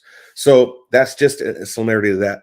I hate to get too involved in the comments there, but these guys are making great points, and I just want to kind of give my opinion on why I think the way I do. With this game here, Jay, this is another situational game. It's another situational game, in my opinion. Right? Brooklyn is 8th right now. You don't want to slide to 9th. You don't want to slide to 9th, right? So you do have to win this game. I don't think you want to play Charlotte. If I was Brooklyn, I'd want to play Cleveland. Oh, yeah. I would. And then, you know, you're going to Boston. Now, on the flip side, do you just win 1 or do you win 2? You know, because it could be a possibility to where you play Charlotte, right? And then you play Cleveland again already. So, or you play Charlotte and then you wind up playing Atlanta because Atlanta will be Cleveland, possibly. So if the scenarios work out, I believe that Brooklyn's going to play this game. The problem is that they are going to they're going to get bounced out in the first anyways, regardless if they play Miami or Boston, wherever they end up, because there's just no fucking defense. There's no defense whatsoever that's coming out of Brooklyn, right? And so you could really, you know, bet on Durantula and Kyrie to play, but there's just no defense from that squad. None whatsoever. So you're going to depend on 2 guys to do the most. And I just really feel that in this typical case here, Brooklyn's going to win this game. I do believe they can cover that. Now the spread is starting to get ridiculous. So unless somebody is sitting, I'm telling you right now, Brooklyn should come out here and smack the shit out of the Knicks. Now, maybe Tibbs is playing for pride. Maybe Tibbs is playing for, you know, a little, you know, to play spoiler, if you will. But this just seems still like a Brooklyn side to me, right? 230, I would still go up. You know, it's just one of these games to where you know that the Knicks are going to get their shots off. You know, they're going to be able to pick their spots and shoot. It's just a matter of them really, really, really making their shots. So if I were to bet this game, I would still take Brooklyn to win this game, and I would look at the over. Well, you did it all right there. That was beautifully done. So your expectations that Brooklyn gets bounced in the first round, fights hard in this game to ensure that they get Cleveland in the play-in game, and that all makes a ton of sense. Yeah, I mean, I would not want to play Charlotte because Charlotte will play the same kind of game as Brooklyn, right? They're going to play the same kind of game, and they can make baskets.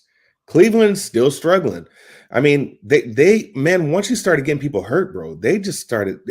Remember, we were talking about Cleveland being an Eastern Conference, like first in the Eastern Conference, like mid-season, how good they were until everybody started getting hurt. So it's just one of those things, man, to where I would rather want to play Cleveland than Charlotte. So I think they do roll and win here, just to keep their spot. They should be able to smack the shit out of the Knicks, right? No one cares about the Knicks unless you're from New York. So yeah, it's just one of these games to where it should go high and Brooklyn should still win. And now that the spread's gone down, I think that line is going the wrong way. So not unless somebody sits here, that the Nets should be able to get it done. Only problem is, and maybe the reason why the number has gone down the way it has is because Brooklyn is, Brooklyn. That's all I can say. Maybe because the fact that, Brooklyn themselves, didn't they just play yesterday? Yeah, they just played yesterday and beat Houston by 13. So, yeah, I maybe it's the back-to-back angle, but now the line is getting too short, and now we're banking on a squad in the Knicks to where, these guys aren't even in the playoffs. We were saying bing bong in the beginning of the year, and now these guys are like, where the fuck are they? So they're nowhere. Yeah. By the way, I was trying to put jerseys and stuff away and everything, and then I pulled out some stuff I haven't pulled out in a while. I do with Lonzo Ball officially being ruled out. Look, I got the Lonzo. Oh wow! Looking UCLA jersey. Nice. It's a thing of beauty. That is a thing of beauty, man. That's gorgeous. Yeah, that's nice. Yeah, it's gorgeous. I'm not a Lonzo fan, but it is a gorgeous jersey. All right, let's roll on. No action here. Rants and Ski looking at unders. They're looking at unders, huh? Yeah. In this game, market. Tell them. King CB 23 says, "I think Knicks play hard today." Okay. And Alex Gagnon says Kyrie wasn't adjusted to playing a lot of game time. He was fatigued. Look, if Kyrie, I mean, this is stupid. I shouldn't say that, but I was about to say that if he was vaccinated, he wouldn't be healthy right now. He would have already broken down.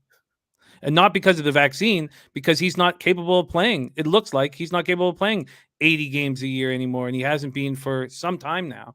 So the fact that he got to take all these games off for the first 65 games helps him and helps the Nets, in my estimation. Now they're going to have to play a playing game, and they're going to be on the road to start things off, but they have a healthy Kyrie coming into the playoffs. Let's move on to the next spot on the board. 8 p.m. Eastern. Washington Wizards 35-44, 14-25 on the road at Atlanta Hawks 41-38, 26-14 at home. State Farm Arena in Atlanta, Georgia. Brian Dance says, "Love the Hawks tonight by 20." And then Robert Cherry says, "I got the Wizards with the points." Wow. 3-2 over the past 5, 17th in pace at 99 possessions a game. Atlanta 4-1, 6th in pace at 101.60 possessions a game. Let's start with the market here. We have the Wizards opening up as 9-point dogs. That's moved to 10, then 10.5. This total opened up at 227.5 and is shot up. We're already at 234 at some books. Let's see where the money and see if the money follows. 6,531 tickets in. Not a lot of tickets in. Not a lot of people betting NBA at this point in the year, and I get it. 55% of the tickets are on the Hawks, 92% of the cash. Then 80% of tickets on the over and 78% of cash on the over. Ski Profit says have Hawks over 41.5 wins. Just need one more, baby. And there's nice. Sun Dizzle. Nice. And Sun Dizzle is the reason why I have this Lonzo Ball jersey. So shout out to there we go. Shout out to my guy Sun Dizzle in the house. Sun Dizzle rolled with us in San Antonio. Went off to Denver to do shows. We got Sun Dizzle in the house. Both teams are on the second half of a back-to-back. Wizards come in after their third win in 4 games, 132-114 at the Timberwolves last night. Shout out to Jordy Nordman in the house. Great to see you, Nordy, my guy.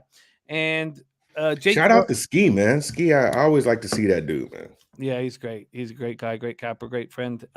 And Jake Valent has a thought here. He says this is a pick'em for I don't give a fucking shit what the spread is play of the day. That's where there's a thought. He thinks this might be it. We will see. Rui Hachimura. So Rui Hachimura goes for 21. KP goes for 25. The big thing that changed was that Porzingis was on the floor at the same time as Gafford, and it seemed to work. That's the first time that the two of them have been on the floor together since Small Dick Zingas was acquired. Gafford set season highs with 24 points and 12 boards off the bench. Wizards coming off a 144-102 loss at Boston to open their 3-game road trip, but have won 5 of 7.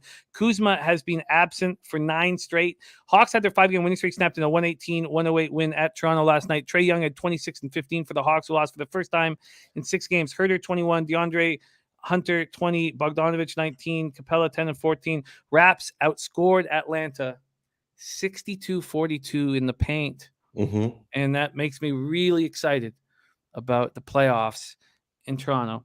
Take it away here, Daryl. Wiz Hawks. You know where I'm going with this, right? This isn't I don't give a fucking shit what the spread is, right? But you know where I'm going with this, right? The spread is high as fuck. And you know who kind of averages the same amount of points in the first quarter? Washington and Atlanta, right? Washington's giving you about 27, and Atlanta's only giving you 29. In the last 3, Atlanta's at about 31, and Washington is at 30. I'm going back to the well. Give me the points. What is the spread that you have for first quarter? I will see what a couple of these books are hanging. Let's start with Pinnacle first. Looking at Wizards first quarter, they are. Oh, it is not available. But just there.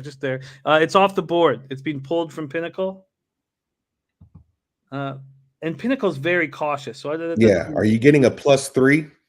Let me see what I can get here at Circa. Here, it's got to be at least 3, right? Let's see. We have a first quarter spread is 3.5. Minus 109. Give me that.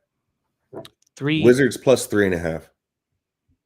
Wizards. It won't be a blowout. Remember, Washington is good away. They have a better record away than at home in first quarters, right? And Atlanta has a better, Atlanta has a better away record than at home. And Wizards have a better away record than at home. So it's one of those things to where you look at Washington, they should keep it close in the first quarter. They're just about the same already for season average. And what they've done in their last 3, they're just about there as well. I went to the well already with Wizards first quarter and cashed it, right? This is going to be another one of those games to where they are going to play hard. They're both coming off a back-to-back, right? It's travel at that. Even though Atlanta's coming home, they were both away. Wizards is on a back-to-back travel to where they were away yesterday. They're away again today. Atlanta's come home. I just feel it's one of these spots here to where it'll be a slow start, right? And then you see Atlanta turn it up, probably smack these boys, right? But I do believe Washington can keep it close. In the last 10, they're 5-5. They've got a better away record. I don't know what they're playing for anyways. It's like, it's one of those things to where Washington should probably shut it down also, but they're not going to get smacked in the first quarter. Maybe second quarter through the rest of the game, yeah. But first quarter, Washington will keep it close. I like Washington +3.5.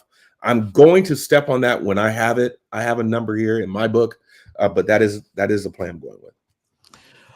So, Sun Dizzle has a faith in the Hawks trying to get out of that 9th, 10th play-in seeding and going all out here. My man Foxy in the house, thank you for the kind words. I absolutely love working with Daryl, so thank you for the kind words. So he thinks Hawks are ultra focused here after that loss to Toronto and win by 15 and take care of business here. I know that you like Wizards to stay close early. Do you feel like this Hawks team puts the pedal to the metal late?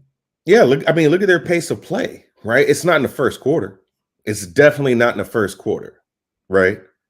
It's something to where they got to get warmed up. You don't see Trae coming out right off the gate just making shots. These guys are kind of like a slow moving, you got to build momentum first with this team. That's just what I think, right? Look at what Trae's points average in the first quarter. And then look what he averages second and third quarter, right? They pick up over time. Like Nate is always having to make adjustments, right? So this team is already, they're like 5-5, 4-6 first quarter. So it's just one of those things too, in my opinion. I just feel that Washington has a better opportunity to at least keep it close in the first quarter before it gets out of hand. And Eric Jones giving us a final score of 121-115. Wiz plus 10.5. Ron Crawford on the Hawks first quarter. Very, very, very interesting. Okay, that at this point, nothing seems extremely appealing to me on the card so far. Let's move on to, and that's something that happened for me, and I noticed it. I was so consciously aware of it. Just a gambling, we're all trying to be better gamblers, but clearly, me being here in this apartment, and with a 1-year-old and 4-year-old, and my life surrounding or revolving around my family and capping. That's it. My family and capping. That's it. And that has led me to bet a higher quantity than I should be betting. And when I'm around the best cappers in the game, talking to them about, all of a sudden my quantity cuts in half almost, I would say, on the trip. And I understand why. I want action. I want my palms sweat, because I'm here alone, at night, from 10 on, capping the card for tomorrow and just watching the games. And I want action. I want to have action out there. And I've got to figure out how to fix that, change that, stop that. Yeah. And we have baseball starting tomorrow. And we all know the difficulty and the weight of all the advanced analytics and studying that every day. So. Yeah, baseball's the worst. Analytics are on steroids with baseball. Oh, it's each game you could take 3 hours on, Okay, let's move on to 8 p.m. Eastern. This one is fascinating with the Bulls plummeting at this point. Boston Celtics 49-30, 21-17 on the road at the Chicago Bulls, 45-34, 27-12 at home. United Center in Chicago, Illinois. Boston 3-2 over their past 5, 19th in pace at 98.35 possessions a game, while the Bulls are 2-3, 27th in pace at 96.59 possessions a game. Christopher Carter, I'm excited. I'm excited about MLB coming back. This is this weird calm for 48 hours between March Madness and the start of the NBA season, MLB season. All right, let's take a look at what we are dealing with from the odds situation here. We have the Celtics opening up as 7.5-point road favorites. All the books have moved it down to 7. This total opened up at 224.5, and it is dropping quickly. There are 221s, and the first 220.5 just hit the board at BetMGM. Ski Prophet says gotta be Celtics. King CB3 says Bulls lose again. Viper says Chicago 12-6 against the spread in the last 18 games at home. Brian Dan says Celtics are an over machine here recently. Nasty Nate says Celtics smash. Eric Jones on the other side, Bulls plus 7.5. Ooh. Viper says Boston 5-1 against spread in the last 6 games on the road. Brian Dan's looking at Celtics team total over 116. Eric Jones leaning to the over here.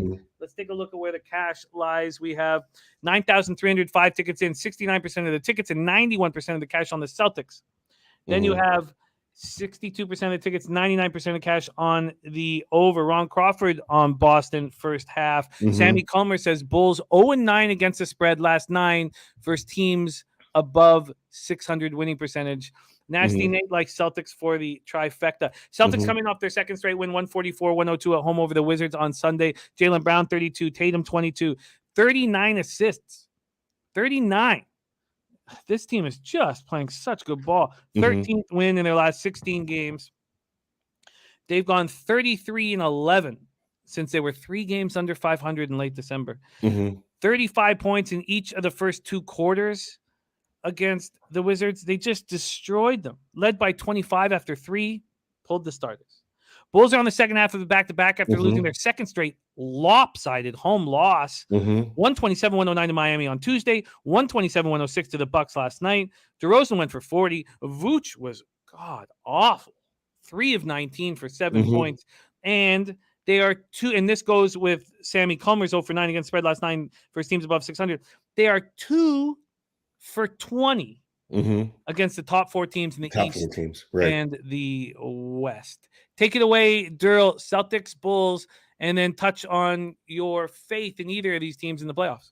Okay, so first off, you ready for this? Are you ready for this? Give me Boston Celtics. First half, full game. I don't give a fucking shit what the spread is. You ready for this? Here's my analysis. I don't give a fucking shit. I don't give a fucking shit. So yeah, I don't give a fuck. I don't give a fuck. I don't give a fucking shit. I don't give a fucking shit what the spread is.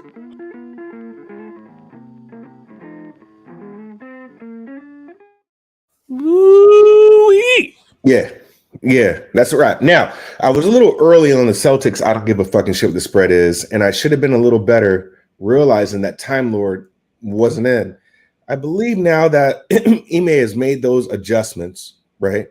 And you're seeing how Boston's going to play. I would jump on them now because I think that line's going to go up once you get the news of all the probables playing. And maybe it's built into the numbers so it won't move that much. You have to understand the Celtics have to win this game because right now you've got them possibly going from second to fourth, right? There's a race going on there, right? Boston's 49-30, Philly is 49-30, and Milwaukee's 49-30.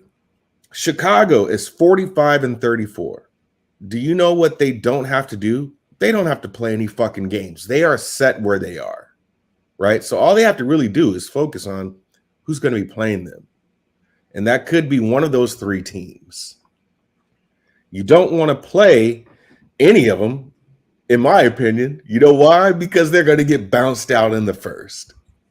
They're going to get bounced out in the first. The 6th spot, to me, it's just a difficult position to be in.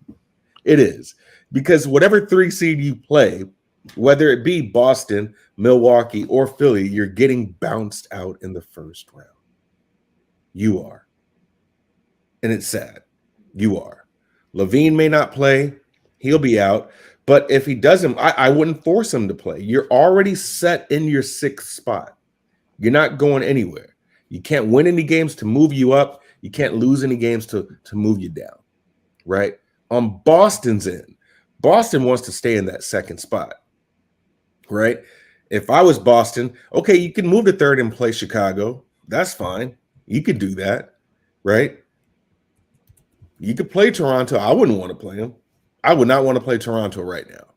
I absolutely not would want to play Toronto right now, right? But if I was Boston, I would love to play whoever the 7th seed is, and that's probably going to be Atlanta or Brooklyn, maybe one of those. You got a better shot with those squads because they play absolutely no defense whatsoever. So in my opinion, this is an absolutely smash spot for Boston to get in here and get it done. You're going to have everybody play, all hands on deck. And you just know Chicago, they played last night. They cannot beat these top 3 teams. It's like their top 3 is 1, 2, 3 is their kryptonite for whatever reason. So we'll see how the first quarter goes. Maybe it stays competitive, but Boston will make those adjustments. You'll see a first half win by Boston, and then they'll cover the 7. Well, let's lock that in for you right now. So we have a -3.5 first half, a -111. I'll double check a couple books to see if we can beat that, and then a -7 full game at -110. Big shout out to Fat Wally in the house. Just did a $5 dono and said, in honor of Daryl and the I don't give a fucking shit what the spread is plays of the day. Appreciate you, Fat Wally. Appreciate you. Just look, Boston first half, man. Season average is 54.2. Last 3 is 63.3. Chicago right now, 55 for the season average, 51 in their last 3, 46 in their last 1, right? Huge difference there. Huge difference there. And they're going to play against a team who plays really great defense. Really great defense. So I wouldn't mind the under on this also, right? Look at Boston, look at the better numbers and see what Boston's team total is. I mean, these are things that you can kind of analyze and look at. But Boston first half, that's just a look, man. That's a vibe. That's really a vibe there.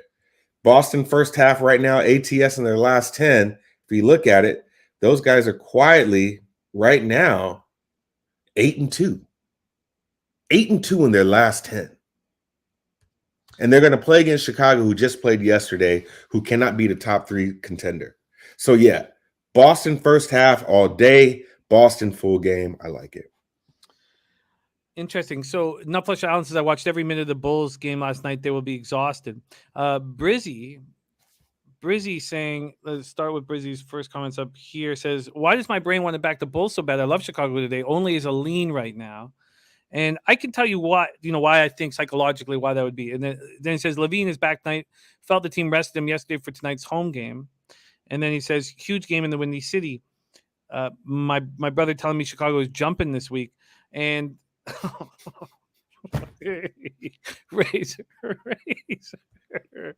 Razor has given a dono in honor This of is fucking terrible. Daryl and the Lakers. He really needs to not give a shit about the Fucking Lakers. Razor. Okay, let's talk about why I think Brizzy is thinking this way, and why I think that you should probably fight it off, and why after the breakdown I think I'm moving towards the I don't give a shit. Yeah, and it's let me just say this, because when a team that's good, and the Bulls are good, above average good, when they get destroyed twice in a row at home, you think this team's going to show some mettle. They're going to show some heart. They're going to show that they're men. But the key here is when Daryl says they have nothing to play for. And that's why initially I think, Brizzy, you're thinking about this team that's been embarrassed at home 2 games in a row, and you're like, oh, well, they're not going to be embarrassed again like that. And that would be I would be with you. I'd be completely with you if we were in a situation where they had something to play for. So I think Daryl's right. I don't see why the Bulls would be ready to beat a rested Celtics team that wants the second seed and may want it very badly. And they want it bad because they may not, Tatum and Brown or one of them may not be allowed to come to Canada, and may be hiding it from us. You if it's middle of the season, right? If this is something where it's a little earlier, I could possibly look at the Bulls, right? But this is now situational. It's more forward thinking, and it's one of these things where the Bulls are set where they are. Right. So maybe you're talking about pride. If your pride is going to get in the way, then you're going to have a hard time against this defense. So now you'll know the mentality of this team if Levine plays, right? If he's playing, that they might tell you they may want to get up, but you'll see the number drop some, right? But if he's not playing, come on, these guys are already scouting for who they're going to play. Crystal Warren says, then why are the Bulls not sitting more guys tonight? Well, I think it's because that's a good question. It's a great question, but I think it's because they were embarrassed twice in a row, and they don't want to.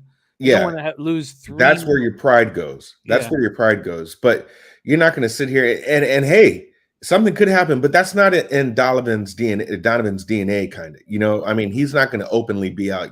Hey, we're going to sit everybody. You do want to play. You do want to still have some kind of rhythm going, but we'll see how many minutes these guys play tonight. We'll see. That'd be interesting to see as well too. So I don't think the Bulls really. There's no advantage for the Bulls. The only thing I could see is if I put my tinfoil hat on and say the books want to take everybody's money. This would be the game to do it. This would be the game to do it. Bulls were doing it first weeks of the season. This would be the game to do it. But I just like the Celtics here. 9,948 tickets in, 70% of the tickets, 90% of the cash on the Celtics. And Brizzy says, definitely going to pass and take Al Horford double-double at plus 260. When we were all together at the Golden Nugget in Lake Charles, Brizzy hit the Dwight Powell double-double at 10-1. Yeesh. $100 made a quick $1,000. Really? For our guy, Billy Brisbane. And he was 10-8 at halftime, and then they took a rebound away, made it 10-7 while we were eating, but he comfortably got it. And shout out to Billy, man. Shout out, bro. Yeah, I like that shit. 10-1 double. It was great. It was beautiful. Okay, so Dan Kelly's moved on the first half. Boston team total over 55.5. So Celtics first half team total over differential last 9 8-1. Those 8 by an average difference of 9 points. Woo-wee. Isaiah B, good question, because it comes up a lot here. I have a Sports Insights package. If you get an individual Sports Insights package, it costs $1,500 a year. The free sites have different numbers than what my site has. Do I believe that this site is the truth because it costs more money? No. But would I expect a site that costs $1,500 a month to give me better data than a free one? Yes. But there's no, would I say Sports Insights is a gold standard? I guess so. But I'm not like using these numbers as if I'm certain that it's all correct and, straight. But that's what's up. Sports Insights.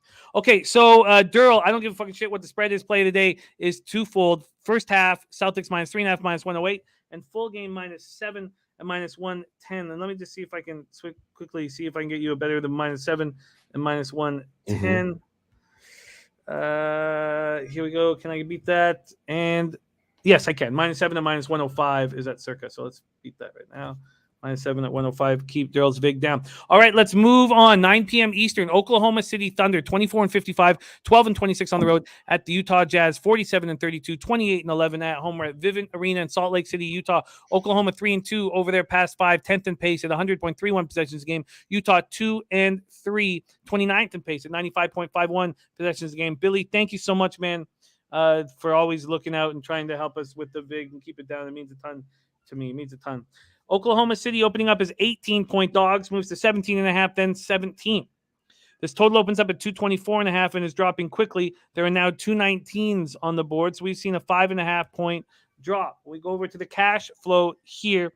We have just 4,917 tickets in, the least bet on game of the day. 80% of the tickets, 92% of the cash on the Oklahoma City Thunder. Then you have 49% of tickets, 72% of cash on the under.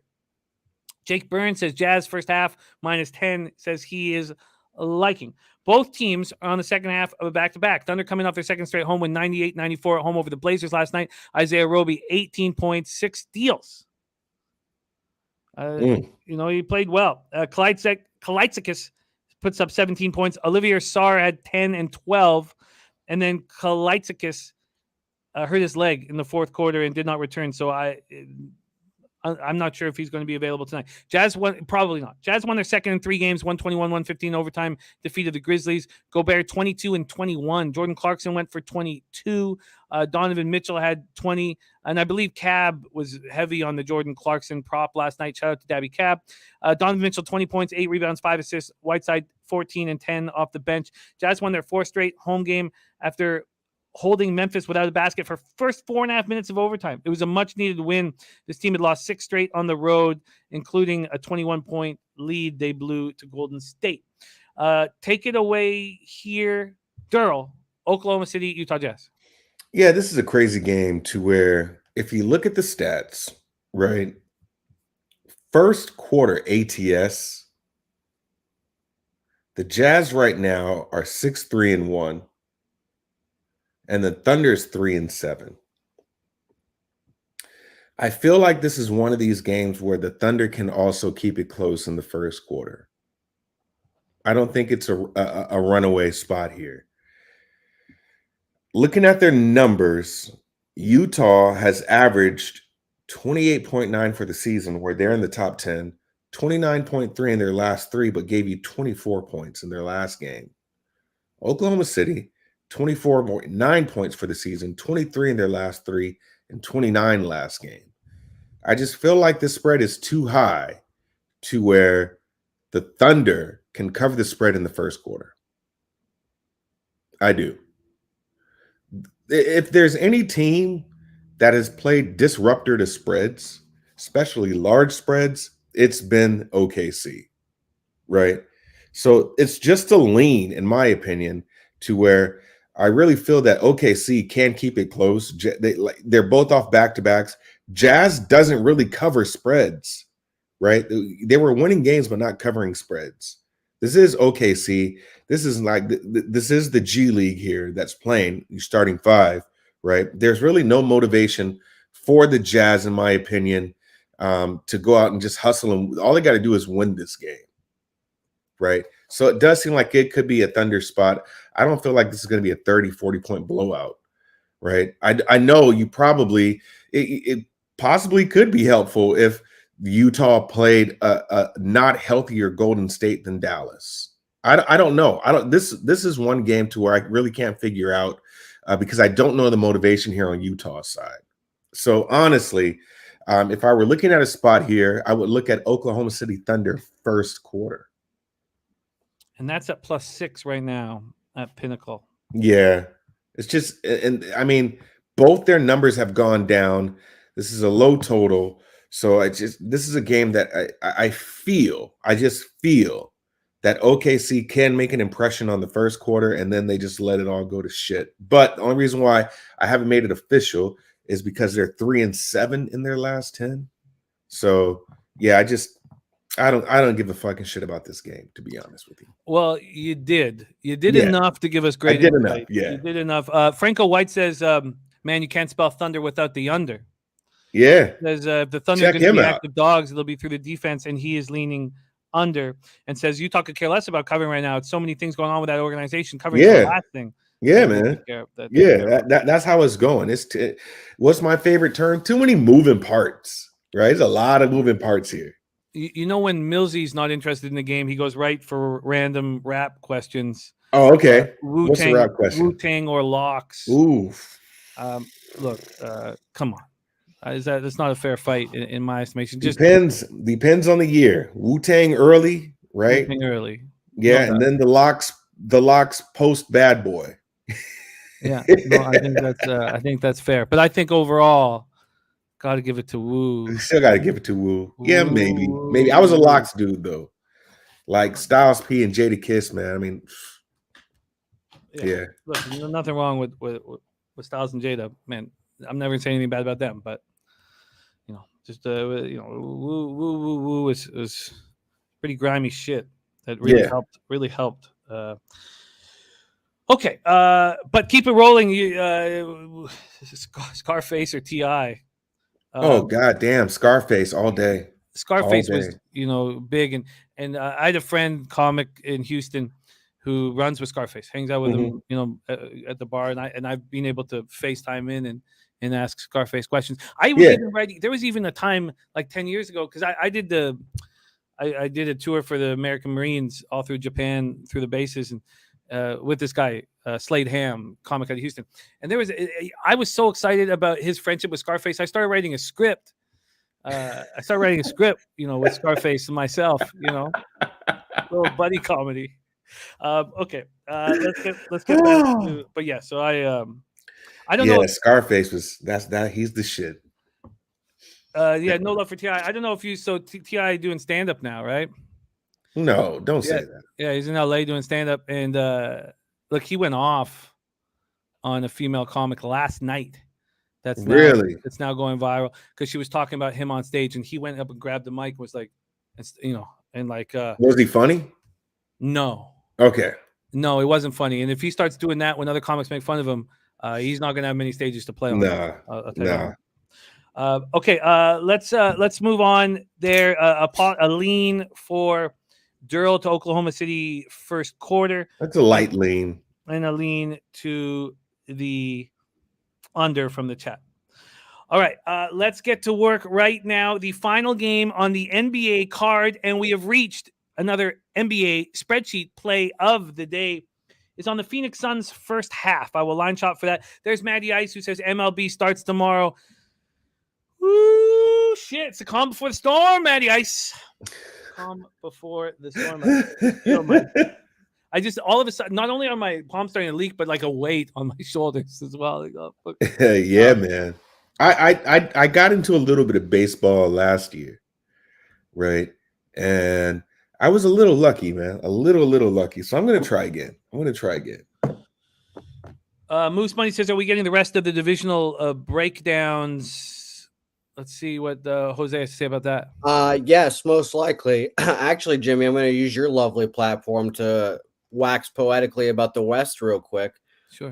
Because I'm extremely tired and I've been working since the 22nd. And today is my first day. I don't have to do anything tonight, but I still have to do stuff. So, yeah, I'm going to use your lovely platform. We're going to talk AL West and NL West here in like 15 minutes-ish. In like skin 30. Okay. Skin 30? Yep. All right. Okay. And the Pimp Slap play today just around the corner, says Mike M as well. And opening day MLB spreadsheet play today is the Brewers. And Matty I says, tune in to the show tomorrow because I'm giving my entire MLB card out. Oh, I'm just like my liver just quivered. That's how nervous I am about it. Wow. I don't think it's healthy, though. I think the quiver might mean something else. Yeah. Okay, let's go. Phoenix Suns 62-16, 31-8 on the road at the LA Clippers, 39-40, 22-16 at home. Crypto.com Arena in Los Angeles, California. And you heard it here first. Jose is going to be jumping on the show here when we're finished capping this game to go over some futures action. Phoenix 3-2 over the past 5, third in pace at 103.70 possessions a game, while the Clippers are 3-2, 26th in pace at 97.47 possessions a game. And I know you're in LA, so if you could touch on whether you think Kawhi will play a game this year in the NBA playoffs, I'd be very interested. Suns are on the second half, and I don't think he will. It's just, but I don't know. I'm just going off of his past, and you would have a better idea with your ears and speech. The Suns are on the second half of back-to-back after defeating the Lakers last night, 121-110 in Phoenix. Booker, Ayton, Crowder all played after sitting out that loss Sunday to the Thunder. Booker went for 32, and that is a franchise record 63rd victory. Ayton had 22. They avoid their first 3-game losing streak of the season. Clippers coming off their second straight win, 119-100 over the Pelicans on Sunday night. They were up 66-44 at the half.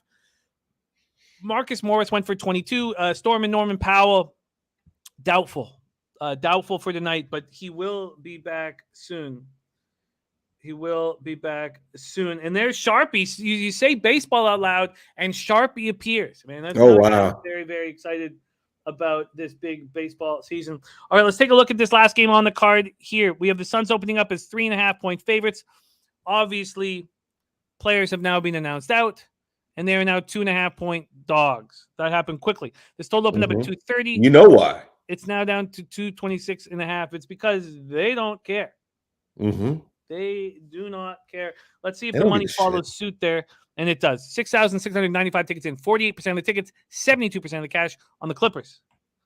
Then 42% of tickets and 66% of cash on the under. LJ, my guy LJ from H-Town, who you will be seeing on this show as we move forward, says Clippers are coming to win this game. 15-3 straight up. Last 18 games versus Suns at home. Spending penny bombs says, I don't think Clippers make past first round anyway.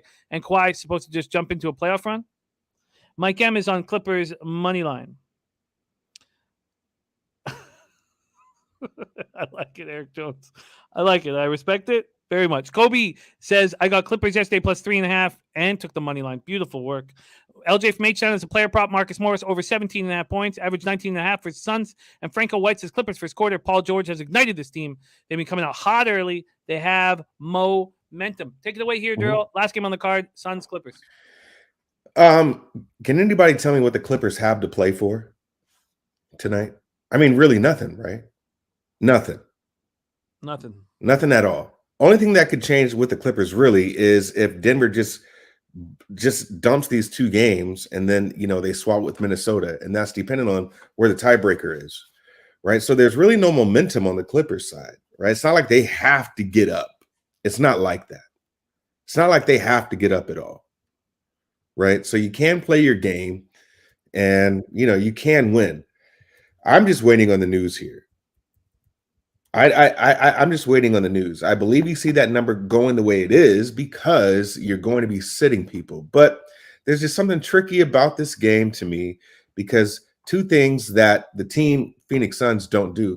Remember, I've been telling you, they've been playing with a chip on their shoulder all year, right? So it's not like these guys will just sit to rest. There's an Iron Man on that team named Chris Paul, and he plays back-to-backs no matter what.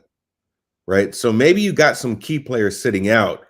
I don't know who that is just yet, but man, I'm telling you right now, it still feels like it's a Sun side.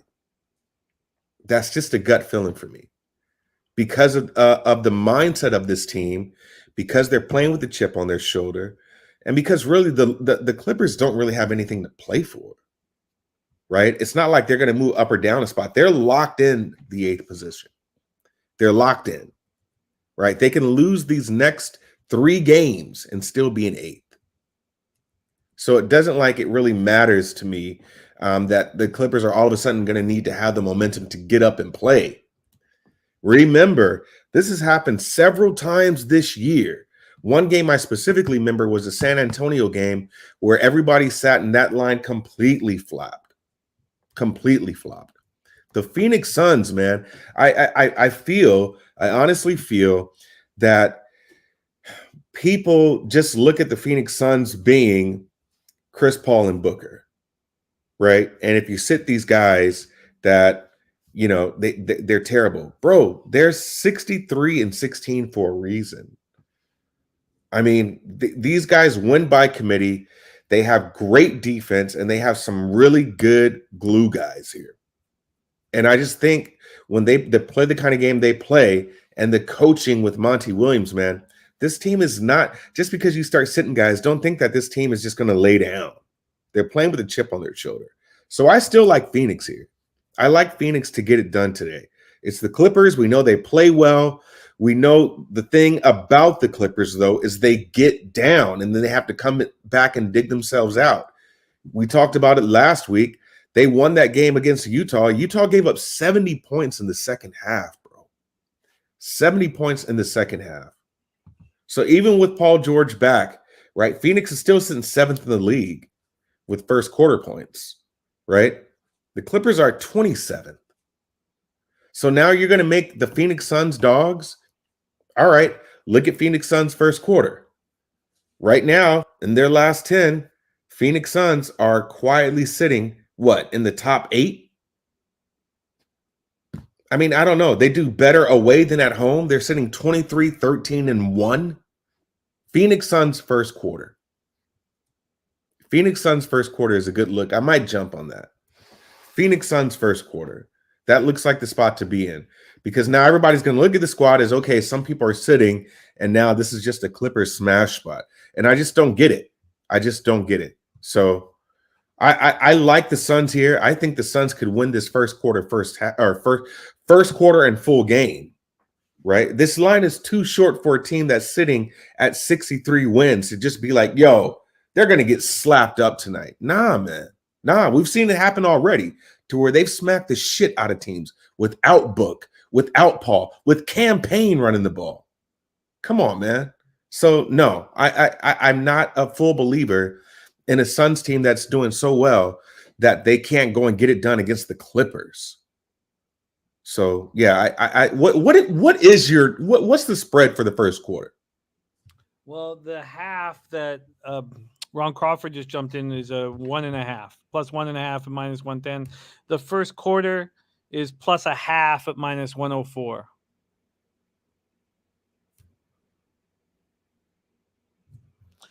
I don't want anything to do with the Suns tonight. Yeah. Maybe you've talked me off of betting the Clippers, which I'm fine with. But you have a lot of people believing in what you're saying. Not Yo-Yo Mendez. He says same Suns that just got smacked by the Thunder resting people. Don't like the line movement to Dogs, but they've lost 2 of their last 3. Alex Gagnon says bet Suns are past. Why are people looking for reasons to play against the hottest team in the league? Well, it's simple. I mean, there's no reason for them to put out any effort. So, but look, I'm very comfortable just staying off in this situation. So we got NBA spreadsheet play days. Phoenix first half plus 1.5 at minus 110. Did you want to make this first quarter? I'm thinking about it. I'm going to look at some more numbers, but I just think this is a good spot for Phoenix.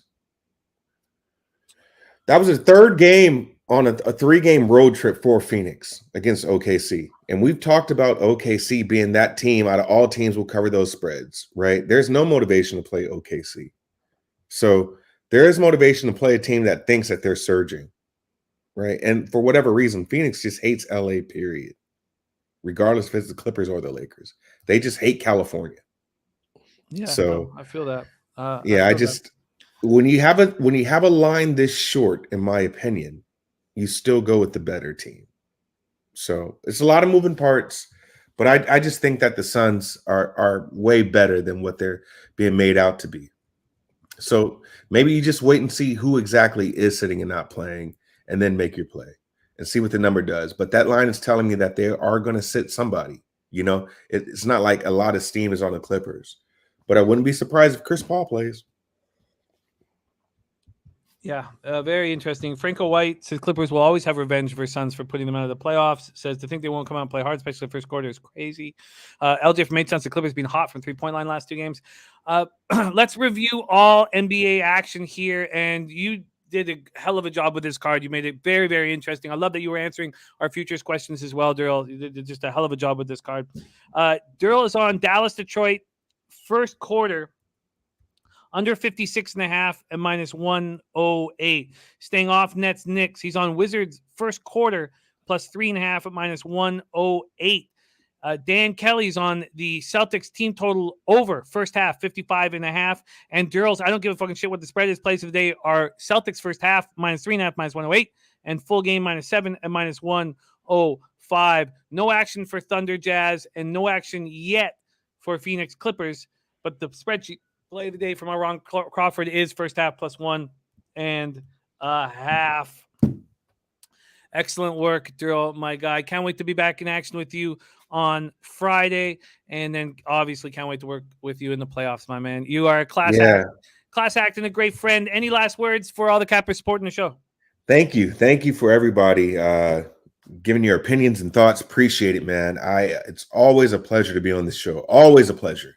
It is a good day to be on this side of the grass. Let's make some money, man. Let's make some money. We got just a couple of more days at this, and then we make the real money. The real money comes, man. For me, I do a really good job in the playoffs. So if I've lost a lot during the season, I'll make some pretty good money in the playoffs because it's pretty much etched in stone how teams are going to play. It's just catching those adjustments and riding the wave. So let's get it, man. 2 more days of this shit, and then it's off to the playoffs. Beautifully put. There he is. Follow our man on Twitter at It's Daryl. Our guy, Darryl Rice. He's been a revelation this year on the show. Just spectacular work. All right, let's bring in the host of our big MLB show this week. Say hey, please.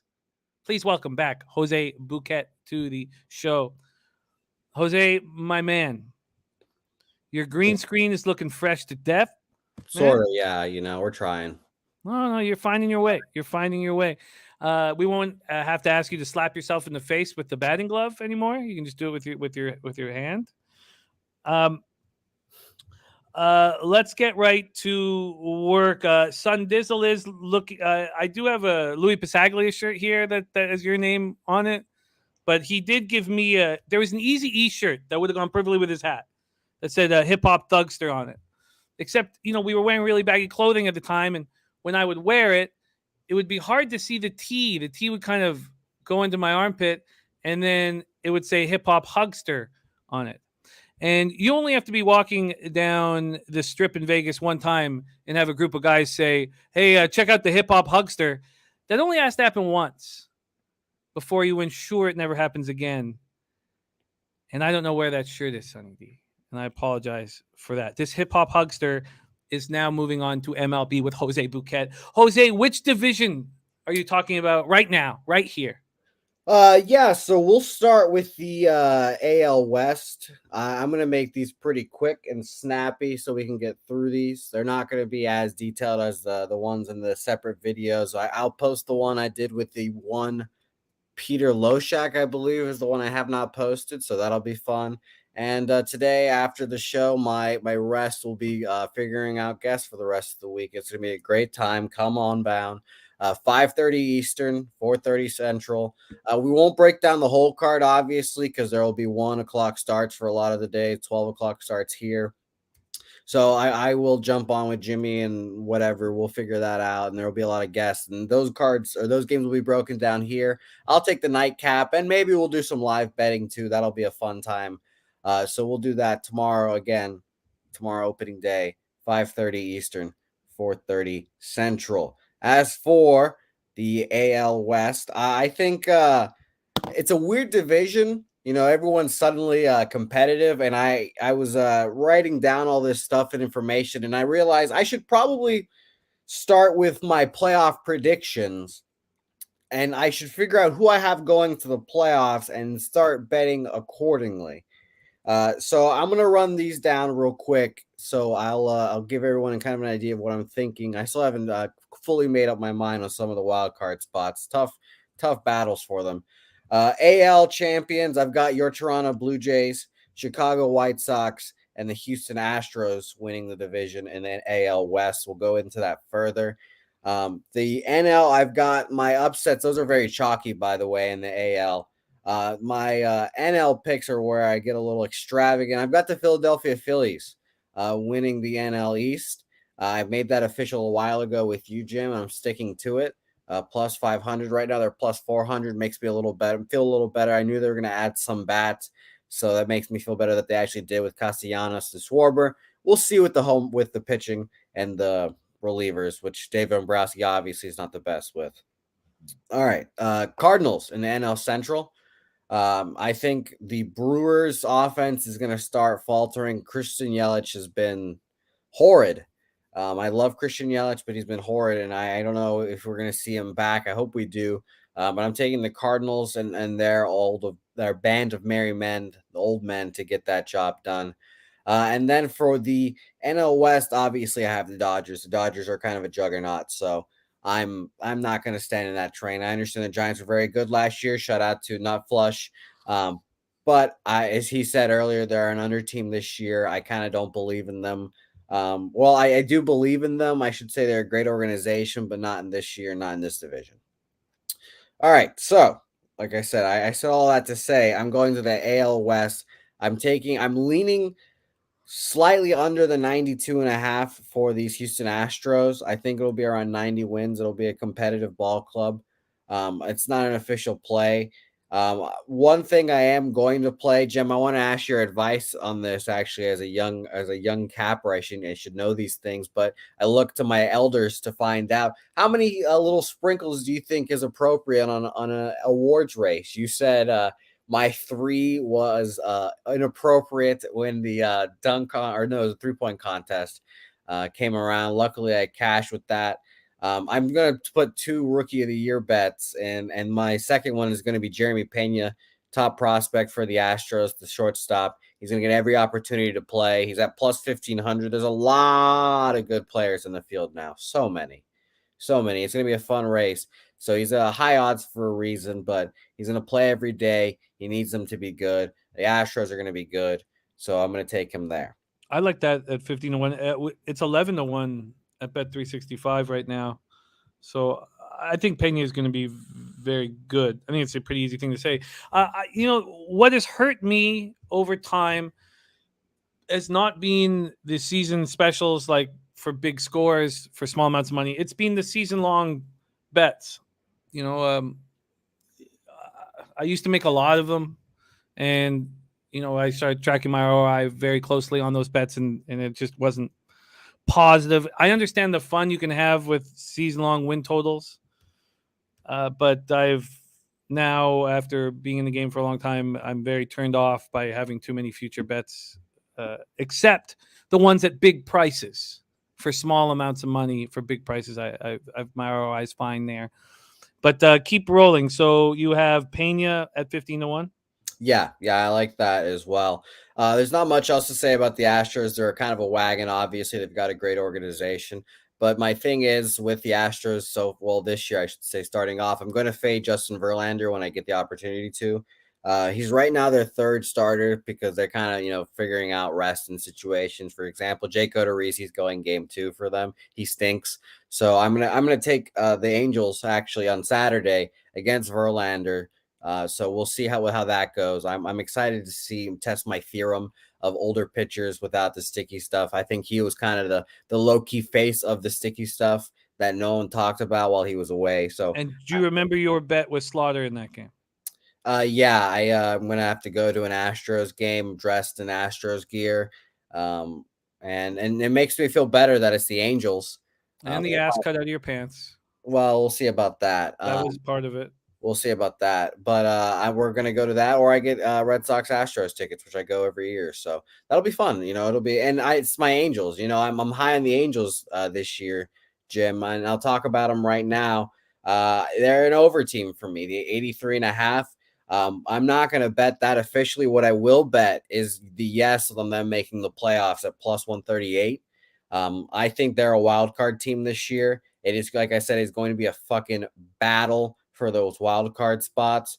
Right now, I've got the Red Sox as the one wild card, and remember, there's 3 of them now.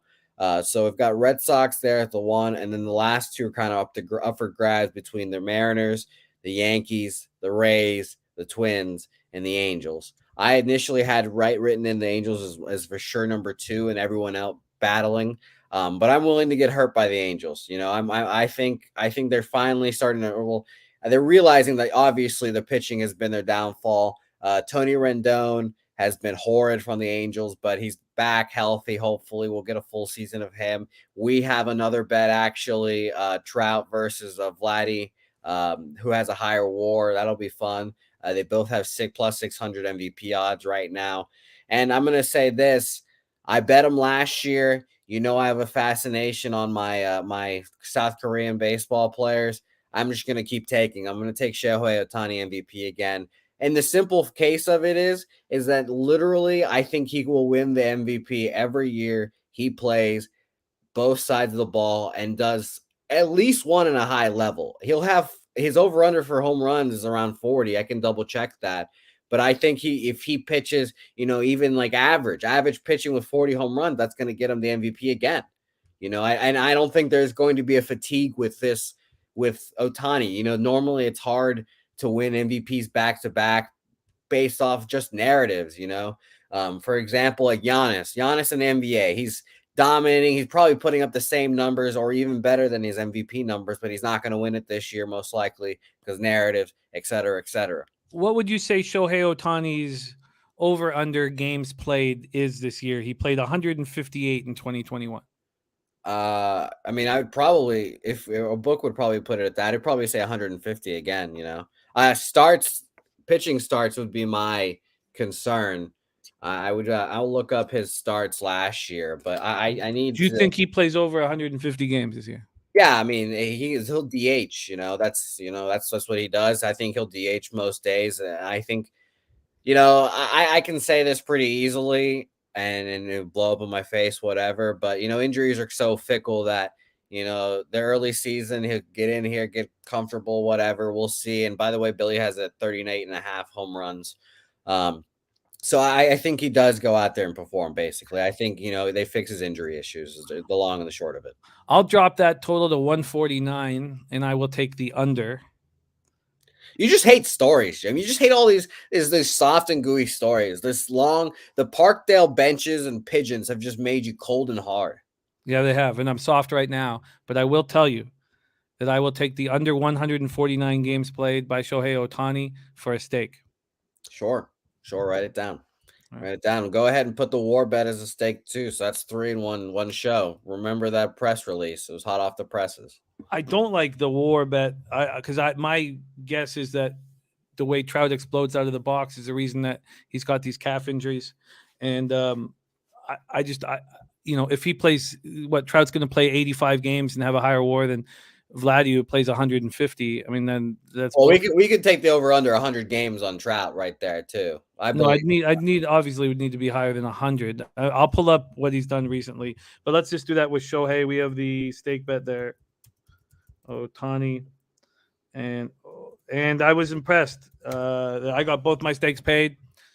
So I'm excited. I'm excited about these stake bets. Okay, let's go. Keep going. No, I'm a man of my word. I believe in Ohtani. I think he's going to win MVP again. Like I said, you don't get tired of something that hasn't happened. Everyone's calling him the Babe Ruth. It's awesome. All right, Seattle, the Mariners. Robbie Ray, obviously, him and his tight pants are over there. They're the experts of the extra innings. They dominate in extra innings. They've got the best record in extra innings. They know how to play, bunt, get them over, sack, get them in. That's what they do. They win all their close games. Is that going to happen again? Honestly, I'm going to lean to the slight under here. I'm not making this official. I would say it's hard to replicate something like that. And I understand they add Robbie Ray, obviously. They add Adam Frazier, a great bat, second baseman. One of my favorite players, actually. Eugenio Suarez, Venezuelan gang. He hits bombs. But we're going to talk about him in a second. And Jesse Winker, arguably one of the best outfielders in baseball, one of the most underrated players in baseball, has been great. Division plus 450. I think that'll be an interesting one too. I think, that variance of being good in close games either goes one way or the other. If you think it'll continue, I wouldn't hate the plus 450 on the division either at all. I mean, I honestly think this team is really good. It's just there's so much competition, and depending on that one run game shit to happen again is tough. Now, what I wanted to talk about with this, Jim, and I think this is kind of interesting. I don't know about you. You're like I said, you're a season capper. I wanted to talk to you about this. I even talked to Peter Loshak about this. For some reason, DraftKings, I'm looking at their site right now. DraftKings, for some reason, has the RBI numbers incredibly inflated to a point where I really didn't understand it. For example, my man Eugenio Suarez is at 98.5 RBIs right now, under minus 120. So obviously people betting the under. But I'm looking up his RBIs right now. He's gotten to 100 RBIs twice in his career, and 103, 104, and that was in 2018, 2019. 79 last year. I don't know if he's going to play every day either, is another issue. So I really didn't understand why his RBI number is that high. I would gladly make that official. And I would mention this one again. I mentioned this with Peter Loshak on the NLE show. I think Bryce Harper's RBI number is incredibly inflated too. His is at 97.5, under his minus 110 too. Jim, you'll remember Bryce Harper MVP. I just want you to take a guess how many RBIs he had last year. Well,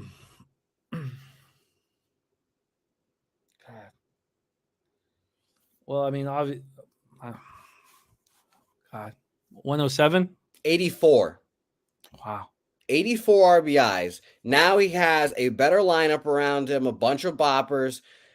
And I'll be honest, Nick Castellanos and I would say Schwarber a little better, but they're not really on base guys. And it's just crazy to me that they'll put up the number that high off an MVP season. I understand if you look at his numbers, he had 100 RBIs, literally 100 on the dot in Washington his last year in Washington, and his first year in Philadelphia had 114.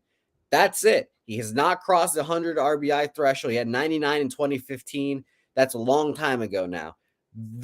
It's either DraftKings knows that the balls are going to be juiced this year and we're going to get high RBI and high run totals, or all these numbers seem just really fishy to me. So I would, if you got a DraftKings account, man, you start spreading it out, all these big name guys. Harper under 97.5. That's just crazy. Eugenio under 85. Like, that's just so nuts to me. Yeah, the one thing, and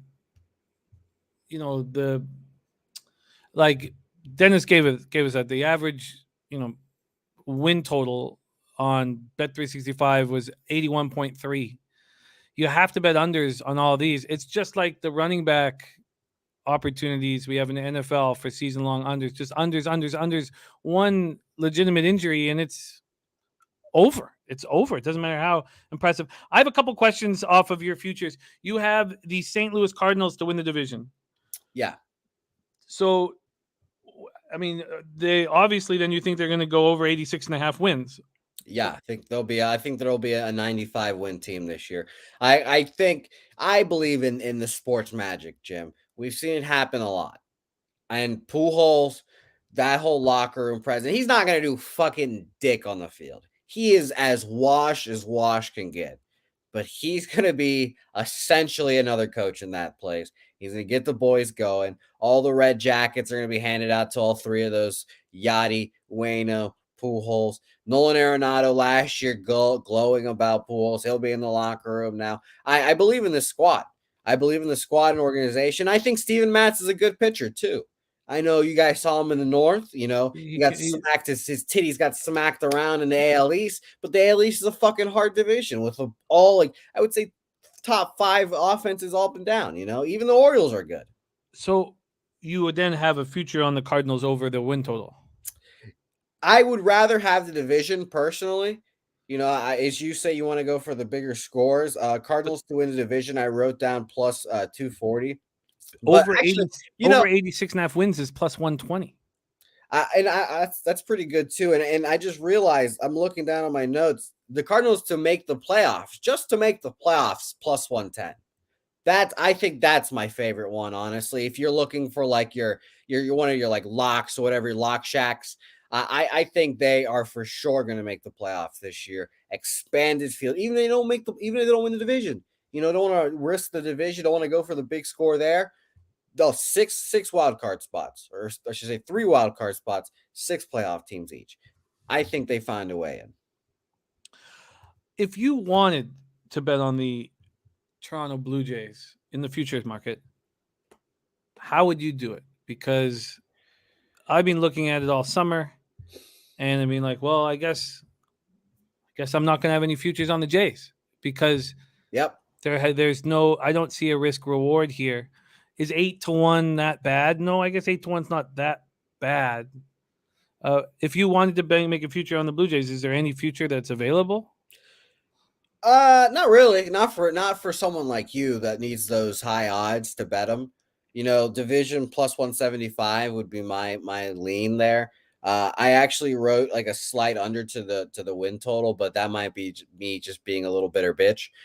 I think they're going to be a great squad this year. I really do, and I think the plus 175, when most of the big division winners or favorites are minus odds, minus 200. I just think that they're here now. They're going to win. This is going to be like another Donaldson, Bautista, Encarnacion era right there. They did it for 2-3 years. I think the Blue Jays could do the exact same thing here. Go run the division for 2-3 years, and we'll see what happens. And obviously it's hard to keep it all together. So. And by the way, Jim, I wanted to mention real quick. I think I wrote down earlier, I had 7 unders and 5 overs for my win total. So that makes me feel a little better about betting all these unders then. Definitely. And Bo and Vladdy are better than anybody on that Batista and Encarnacion. That is true, yes. Okay, so I get it. And it's plus 165 to win the division here. And so let's go on to the Texas Rangers then for the AL West breakdown. That's who the Jays face. To start the year. So what are your expectations on the Rangers, and what are your expectations in that first series against Toronto? They're an under team for me. I think, well, a little thing or two about John Gray, the Gray Wolf. I don't think that, they can come in and immediately get settled and whatnot. I also think, by the way, bring it back to the RBI totals, Simeon, going from I guess I would call it a grid fields actually, from the Blue Jays, because they bounce around from field to field to field. If you can find a Marcus Simeon or Corey Seager RBIs, I would also consider taking the under there, because they're going to switch to a ballpark that is now notorious for sucking out home runs and not being a good park for home runs. I don't anticipate them being a playoff team this year. Obviously, they make the 2 good signings. Congratulations, that's awesome. But they didn't do enough around the edges. Like, the pitching is not good. For example, John Gray, like I said, just not going to cut it. And they add Martin Perez, my old friend, Venezuelan, another gang, and then Garrett Richards in there too. He's not going to cut it. Dane Dunning, we'll see. Spencer Howard has bounced up and down and hasn't been that great. I'm not a big fan there. So I don't think that the Rangers will be that good. And would I be surprised if the Blue Jays came out with like an opening day or an opening series sweep? No, not really, because it's really just like, all right, beat John Gray, and the next guy you've got is Dane Dunning or shitty Martin Perez. Okay, well, and the Blue Jays offense is obviously a wagon. So I would easily, and there will be minus 200 probably for all those games too. Like, there'll be ridiculous prices for that. Yeah, they'll be. It's going to be tricky. It's going to be very tricky how to handle the Jays to make money off of them. It's not, it's not. No, last year was your chance, and they couldn't even get it done then. So, and I didn't make one bet on them in the futures market because they didn't. If they're not going to invest in pitching, well, I'm not going to invest in the baseball team. So, Well, let me tell you real quick to wrap up the AL West. People that aren't investing in their baseball team is the Oakland A's. They're my stone cold under of the year, and I'll tell you why. In simple terms, they want to move team. They want to move the team from Oakland. They want to get the fuck out of there To Vegas. to Vegas. So the whole point of this complete teardown is that we are going to give these fans fucking nothing to watch. They aren't going to fucking show up. And then they're going to be like, all right, guys, well, we're the fucking 30th worst attendance in the league, blah, blah, blah. We guys aren't there. Fucking see ya. So they're going to stink, and they're going to stink hard, so hard. They're going to actively try to be bad. So why would I take the over on a team that does not want to win ball games? The only player worth a damn on their team left is Sean Murphy. Manaea got traded. I've already forgot who the last pitcher on there is now that's standing, but he's going to get traded. And it's just a really sad situation, honestly. But I'll tell you this: if your book has will the Oakland A's be in Oakland for the next 5 years, go ahead and just say no. They're not going to win these games. They don't want them to come out. And by the way, Jim, here's your fun fact: Oakland A's charge the fans the most in concessions out of everyone in the MLB. Yeah, that's it's sad. It's sad what's happened to that franchise. No doubt about it. I mean, the under 69.5 being hammered. I know that it's being hammered by a lot of people. I've still not moved on any futures yet. That's a you're not going to. I don't see how I wouldn't, put a real bet on, like 500 probably on the Giants under. It has moved from -110 to -125, but it hasn't moved. The number hasn't moved from 87.5 to 86.5. I don't like -125 futures, but and then I don't see what else has value to me. I do not believe in your Cardinals run. I could have told you that one. I do not believe in it, but I would enjoy watching that. That would be I as a fan, I would love to see them step up. Billy Friedrich saying they'll deal Frankie Montas too. Yes, Frankie Montas is the guy. Yeah, he's gone for sure. Nuke Worker says can't be worse than Toronto concession prices. Yeah, I'm shocked to hear that they are worse than Toronto. That stadium is just absolute trash. It's just such. It's I can't imagine a worse stadium. I imagine Tropicana is worse. I'm guessing. It's fucking tough to pick between the two. It's so awful, though. It's so awful, so beyond awful. If you're not close, if you have to sit up a level, it's like you're in just a different world. It's just and Camden Yards built like a year and a half later, and just what an atrocity. And then they put $200 million in renovations. That's probably 10% of building a new stadium, right? A new stadium would cost us what, $2 billion, and they put $200 million in renovations in this dump. It pisses me off, man. It pisses me off. Okay. Jim, I would like the A's personally. I would rather the A's not go to Vegas, and I'd rather them go to Montreal. Yeah, I mean, we'd all like that as well. I don't know why MLB didn't let us do the deal where Tampa got half their games in Montreal. I don't understand why. Well, Jim, I could tell you that's honestly one of the stupidest things I've ever heard in my life. Are you really going to let players live in two separate well, who would want to live on the Rays? Who would want to go to the Rays? Yeah, let's go half the year in Tampa Bay, half of the year in Montreal. Double taxes, no chance. No player. Well, you wouldn't be a Canadian resident, so you wouldn't be a Canadian citizen, so you would still get paid in American funds, and you wouldn't pay any taxes other than what you pay in Tampa. Yeah, I don't know shit about taxes, but so I'm just saying it's not a tax issue. They're not gonna. They would never do that. Never. The Tampa Bay Rays have a better chance of moving to Montreal, just flat out. And I wouldn't be surprised if that happened in the next 10 years. That's not happening. There's no team coming to Montreal until they build a stadium. There will be no team coming to Montreal, and there will be no stadium being built with taxpayers' money. So maybe the Quebec Nordiques come back in the NHL, but there will be no Montreal Expos coming anytime soon. Not in the next 10 years for sure. And Billy Friedrich says there isn't any state income tax in Florida. Nothing would change there except, the baseball players would have second families, That's the only thing that would change. Like I said, I tell you, it's extremely unpopular by all the baseball players. No one wants to live in two places in 1 year. Well, I hear that. That's a legitimate issue. I hear that. But the franchise would have made a ton of money on it. That is true. That is absolutely true. Okay, so are you going to tweet out all of your official action for your show purposes? Because I know you're going to be tracking records on your show. Yeah, I will be doing all of that. And just a quick wrap up with the NL West, by the way. The Rockies and the Diamondbacks aren't worth talking about right now. Not worth my time and energy. Congratulations, Chris Bryant, on getting the bag. Dodgers, of course, winning the division. I would take the over 99.5. I think they're going to win 100 games.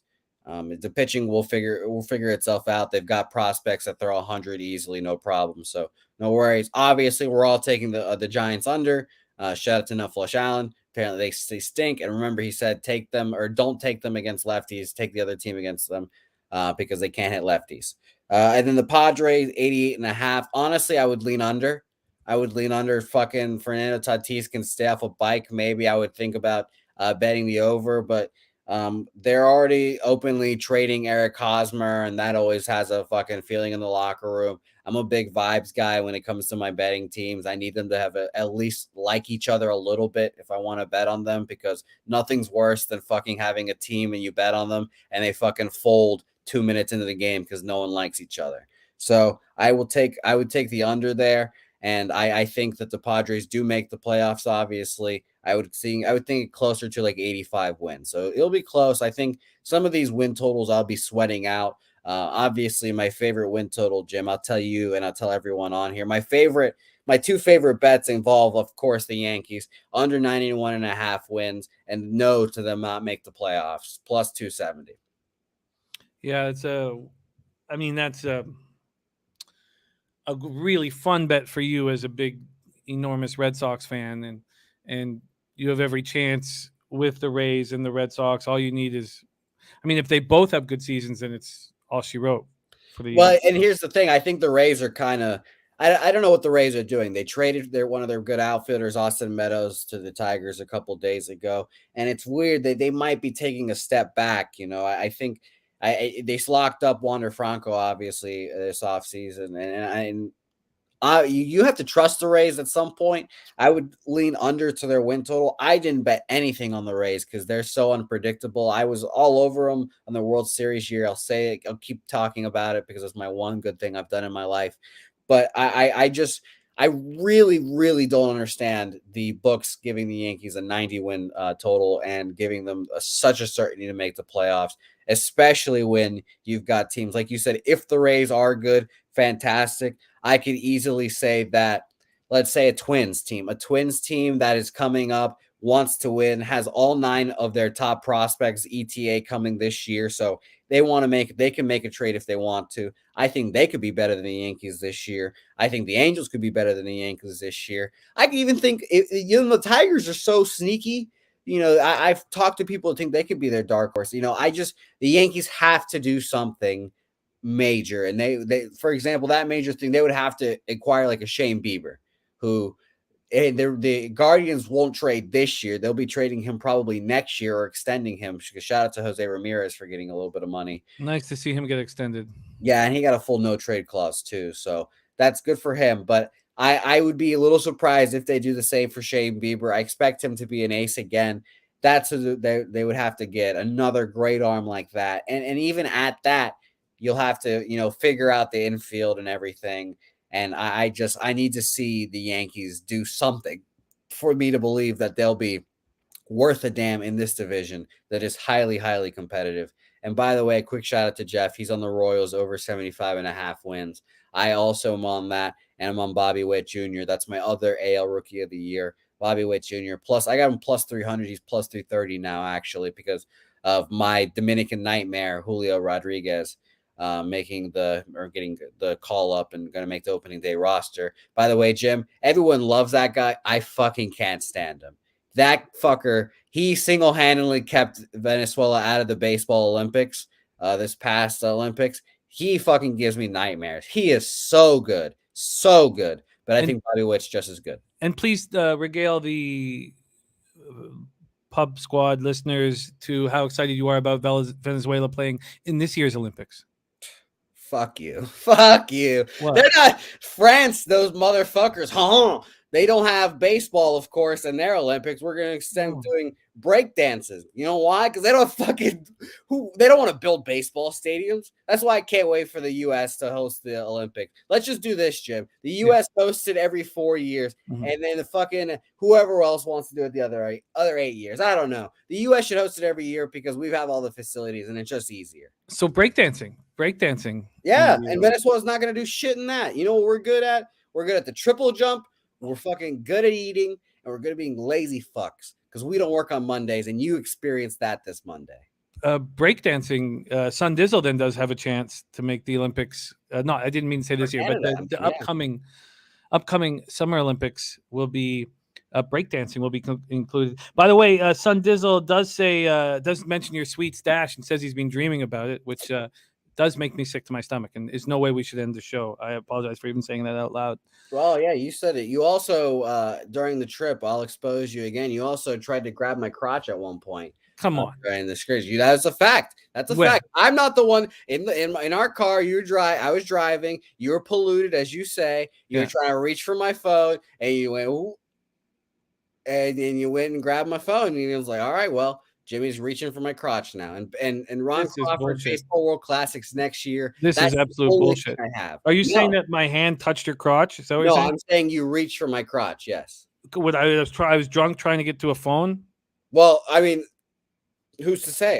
All right, that's there. That is Jose Bouquet. He was going to tell you about the debut of his baseball show, but instead he slanders me and throws homoerotic slander at me. And that's unacceptable. So I'm now currently looking for a new producer of the show.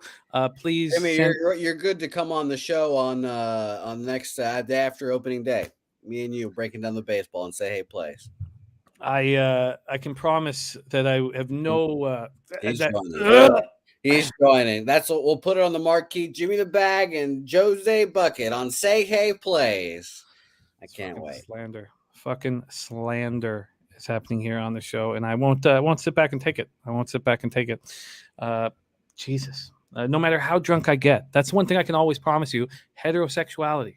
That's the only lock that you have in my life. All right, let's review all action here and put a bow on this show. We'll start in NHL. Gogster's got no goal first 10 minutes at plus 143. Gogster, no goal first 10 minutes plus 143 in Lightning Capitals. Then Gogster's moved on Jets first period minus a half and full game minus 1.5 and minus 105. And I'm going to roll with those two bets. Let's see if there's been any changes. I'm afraid to look right now.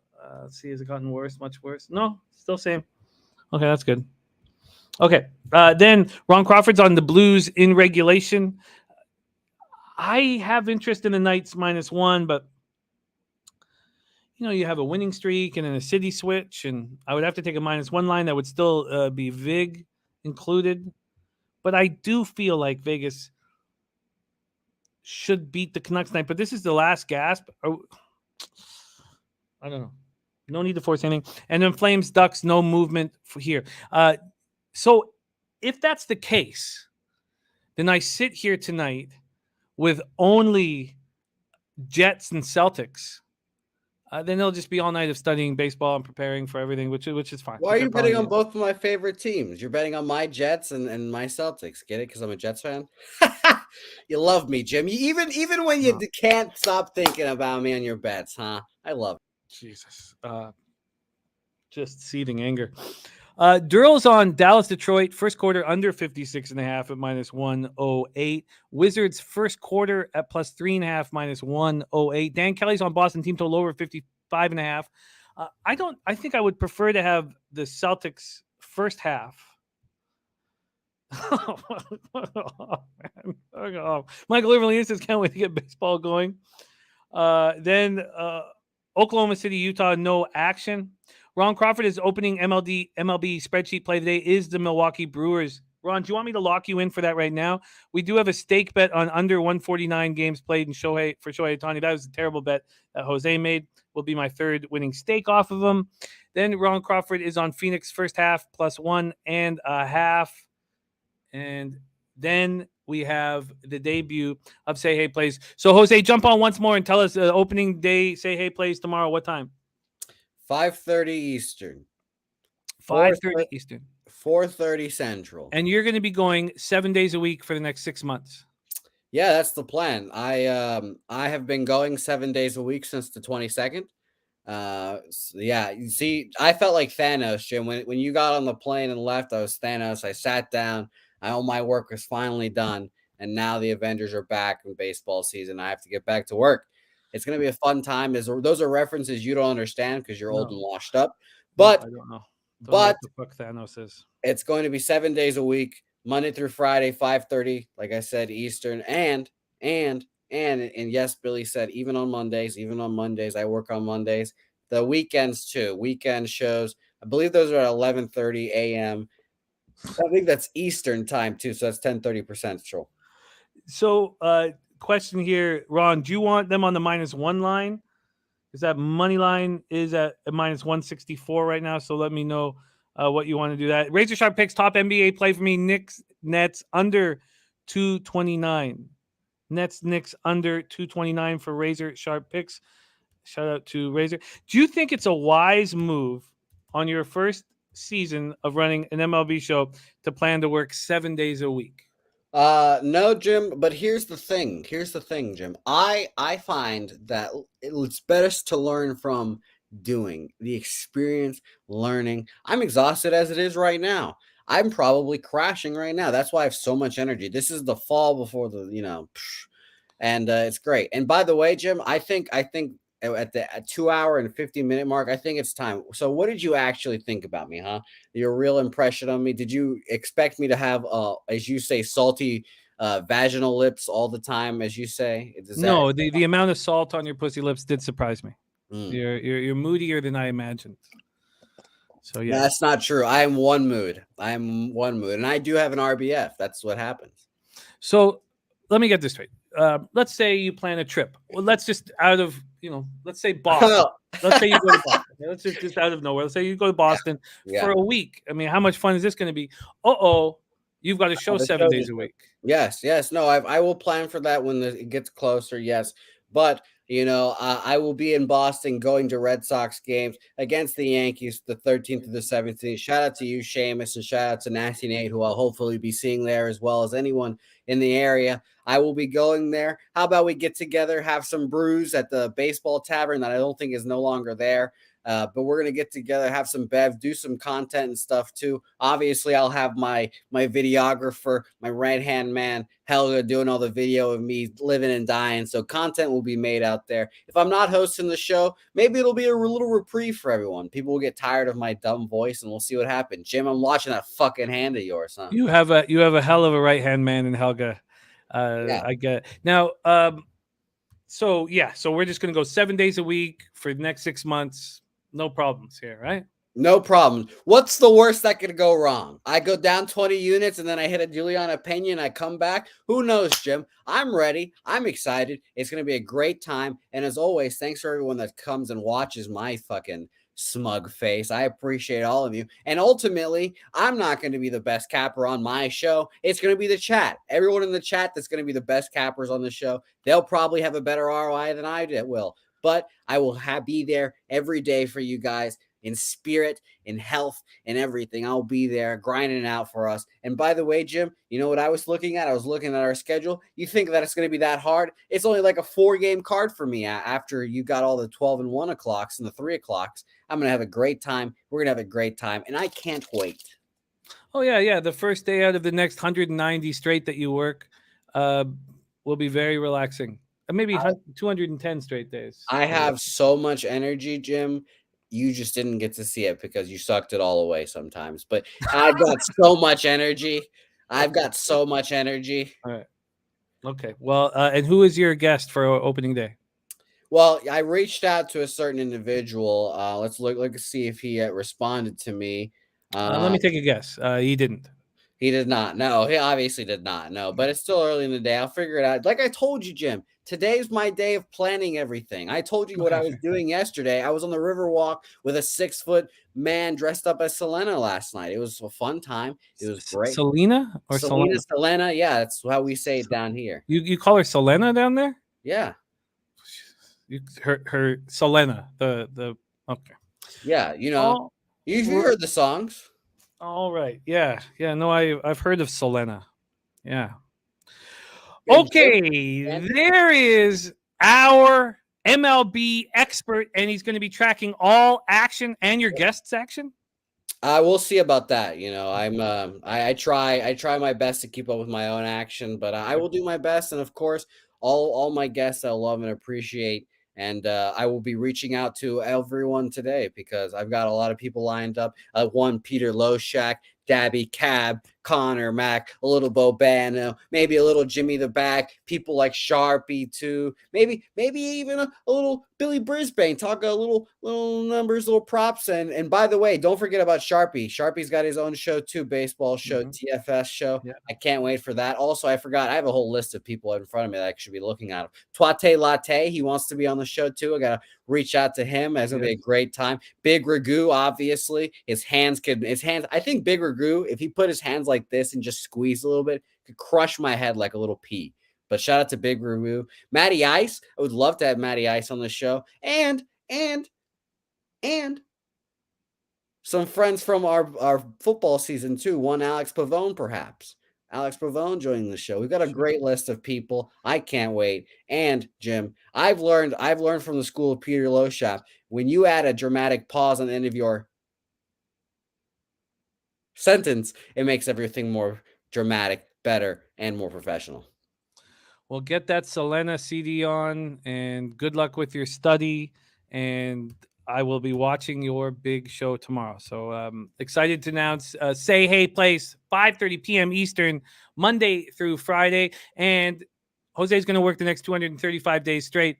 So he will also be Saturday, Sunday morning. And Helga approved. Helga's like, yes, I want you to work the next 235 days. I've told Helga, like, I told her actually just now, like, today's the last night that I'll be leaving my house with baseball on. So the rest of it will be sitting down, watching baseball every day. And you know what, Jim? Right here. Inject it right here. I can't wait. Yes. And we've seen that in the past when he cashed his plus 800. Plus 1,000, you bastard. Give me my 200. I think it was plus 1,200, actually, but who cares? All right. Well, here we go. All of Venezuela wondering, can Jose Bouquet pull this off? That guy's going to be on the show right there. That guy right there. Selena album on, and we are all wondering. We do have a big happy birthday before we go. A big happy birthday to none other than... Oh, I can't get my mouth around that thing. Oh, Dennis Trusty, happy birthday. Get your mouth around that thing today, okay? That's what we want for you. Get your mouth right around it, wrap around it. And happy birthday to you, Trusty. We love capping with you. So just a big lot of love to you, Trusty. Dan Kelly says those dramatic pauses just make it sound like you had an aneurysm. He's very scared. He's nervous. Well, Dan, I hope Dan can join me on the show one time. I just want to take a peek in the data book. I just want to see what's in there for baseball, because if you've got that NBA shit, maybe a little MLB, I just need to maybe see. I want to see it all. Well, there you have it. That is our show today. Just a mere 2 hours, 57 minutes, and 33 seconds. Thank you guys so much for watching. We have no show without you guys. Respect to all of you. We have nothing. There's Dutch Boy Fresh, Nuke Worker, Real Deal Prime, Razor Sharp Picks, Cheshire Cat, Dan Kelly, Crystal Warren, Twatty Latte, Fat Wally, Michael Ervelina, Piker, Ron Crawford, Leonard Porsche Jr., Sun Dizzle, Billy Friedrich, Poker Addicted 79, Razor Sharp Picks. Yeah. Sun Dizzle wanted me to do again. So, and you said that's racist against French people, but that's what it is. And by the way, I think the nicest thing that Razor's ever said to me right here in the chat. Look at that. My face has lost some weight. And our friend Dutch here was telling me the same thing. So I think that's a lot of momentum going into the baseball season. And by the way, Cheshire Cat here too. Shout out to Cheshire Cat, always making fun of me. I love Cheshire Cat too. Well, tomorrow starts 210 straight days of work for Jose Bouquet, and it will be very enjoyable watching him. I just did a 20-second through yesterday. We're golden. Right. We're fine. I work every day. This ain't work, Jim. Okay. This ain't work. This is what we do. This is what we love. This ain't work. Okay. Well, we shall see. We shall see. On behalf of all of us at Pub Sports Radio, let's get the fucking money. Jose Bouquet, Jeff Slaughter, Big Show Picks, Preston Ekdahl, all of us who work behind the scenes. We love you guys. Thank you for your support. Get the fucking money. Leche. Hey, los bookmakers.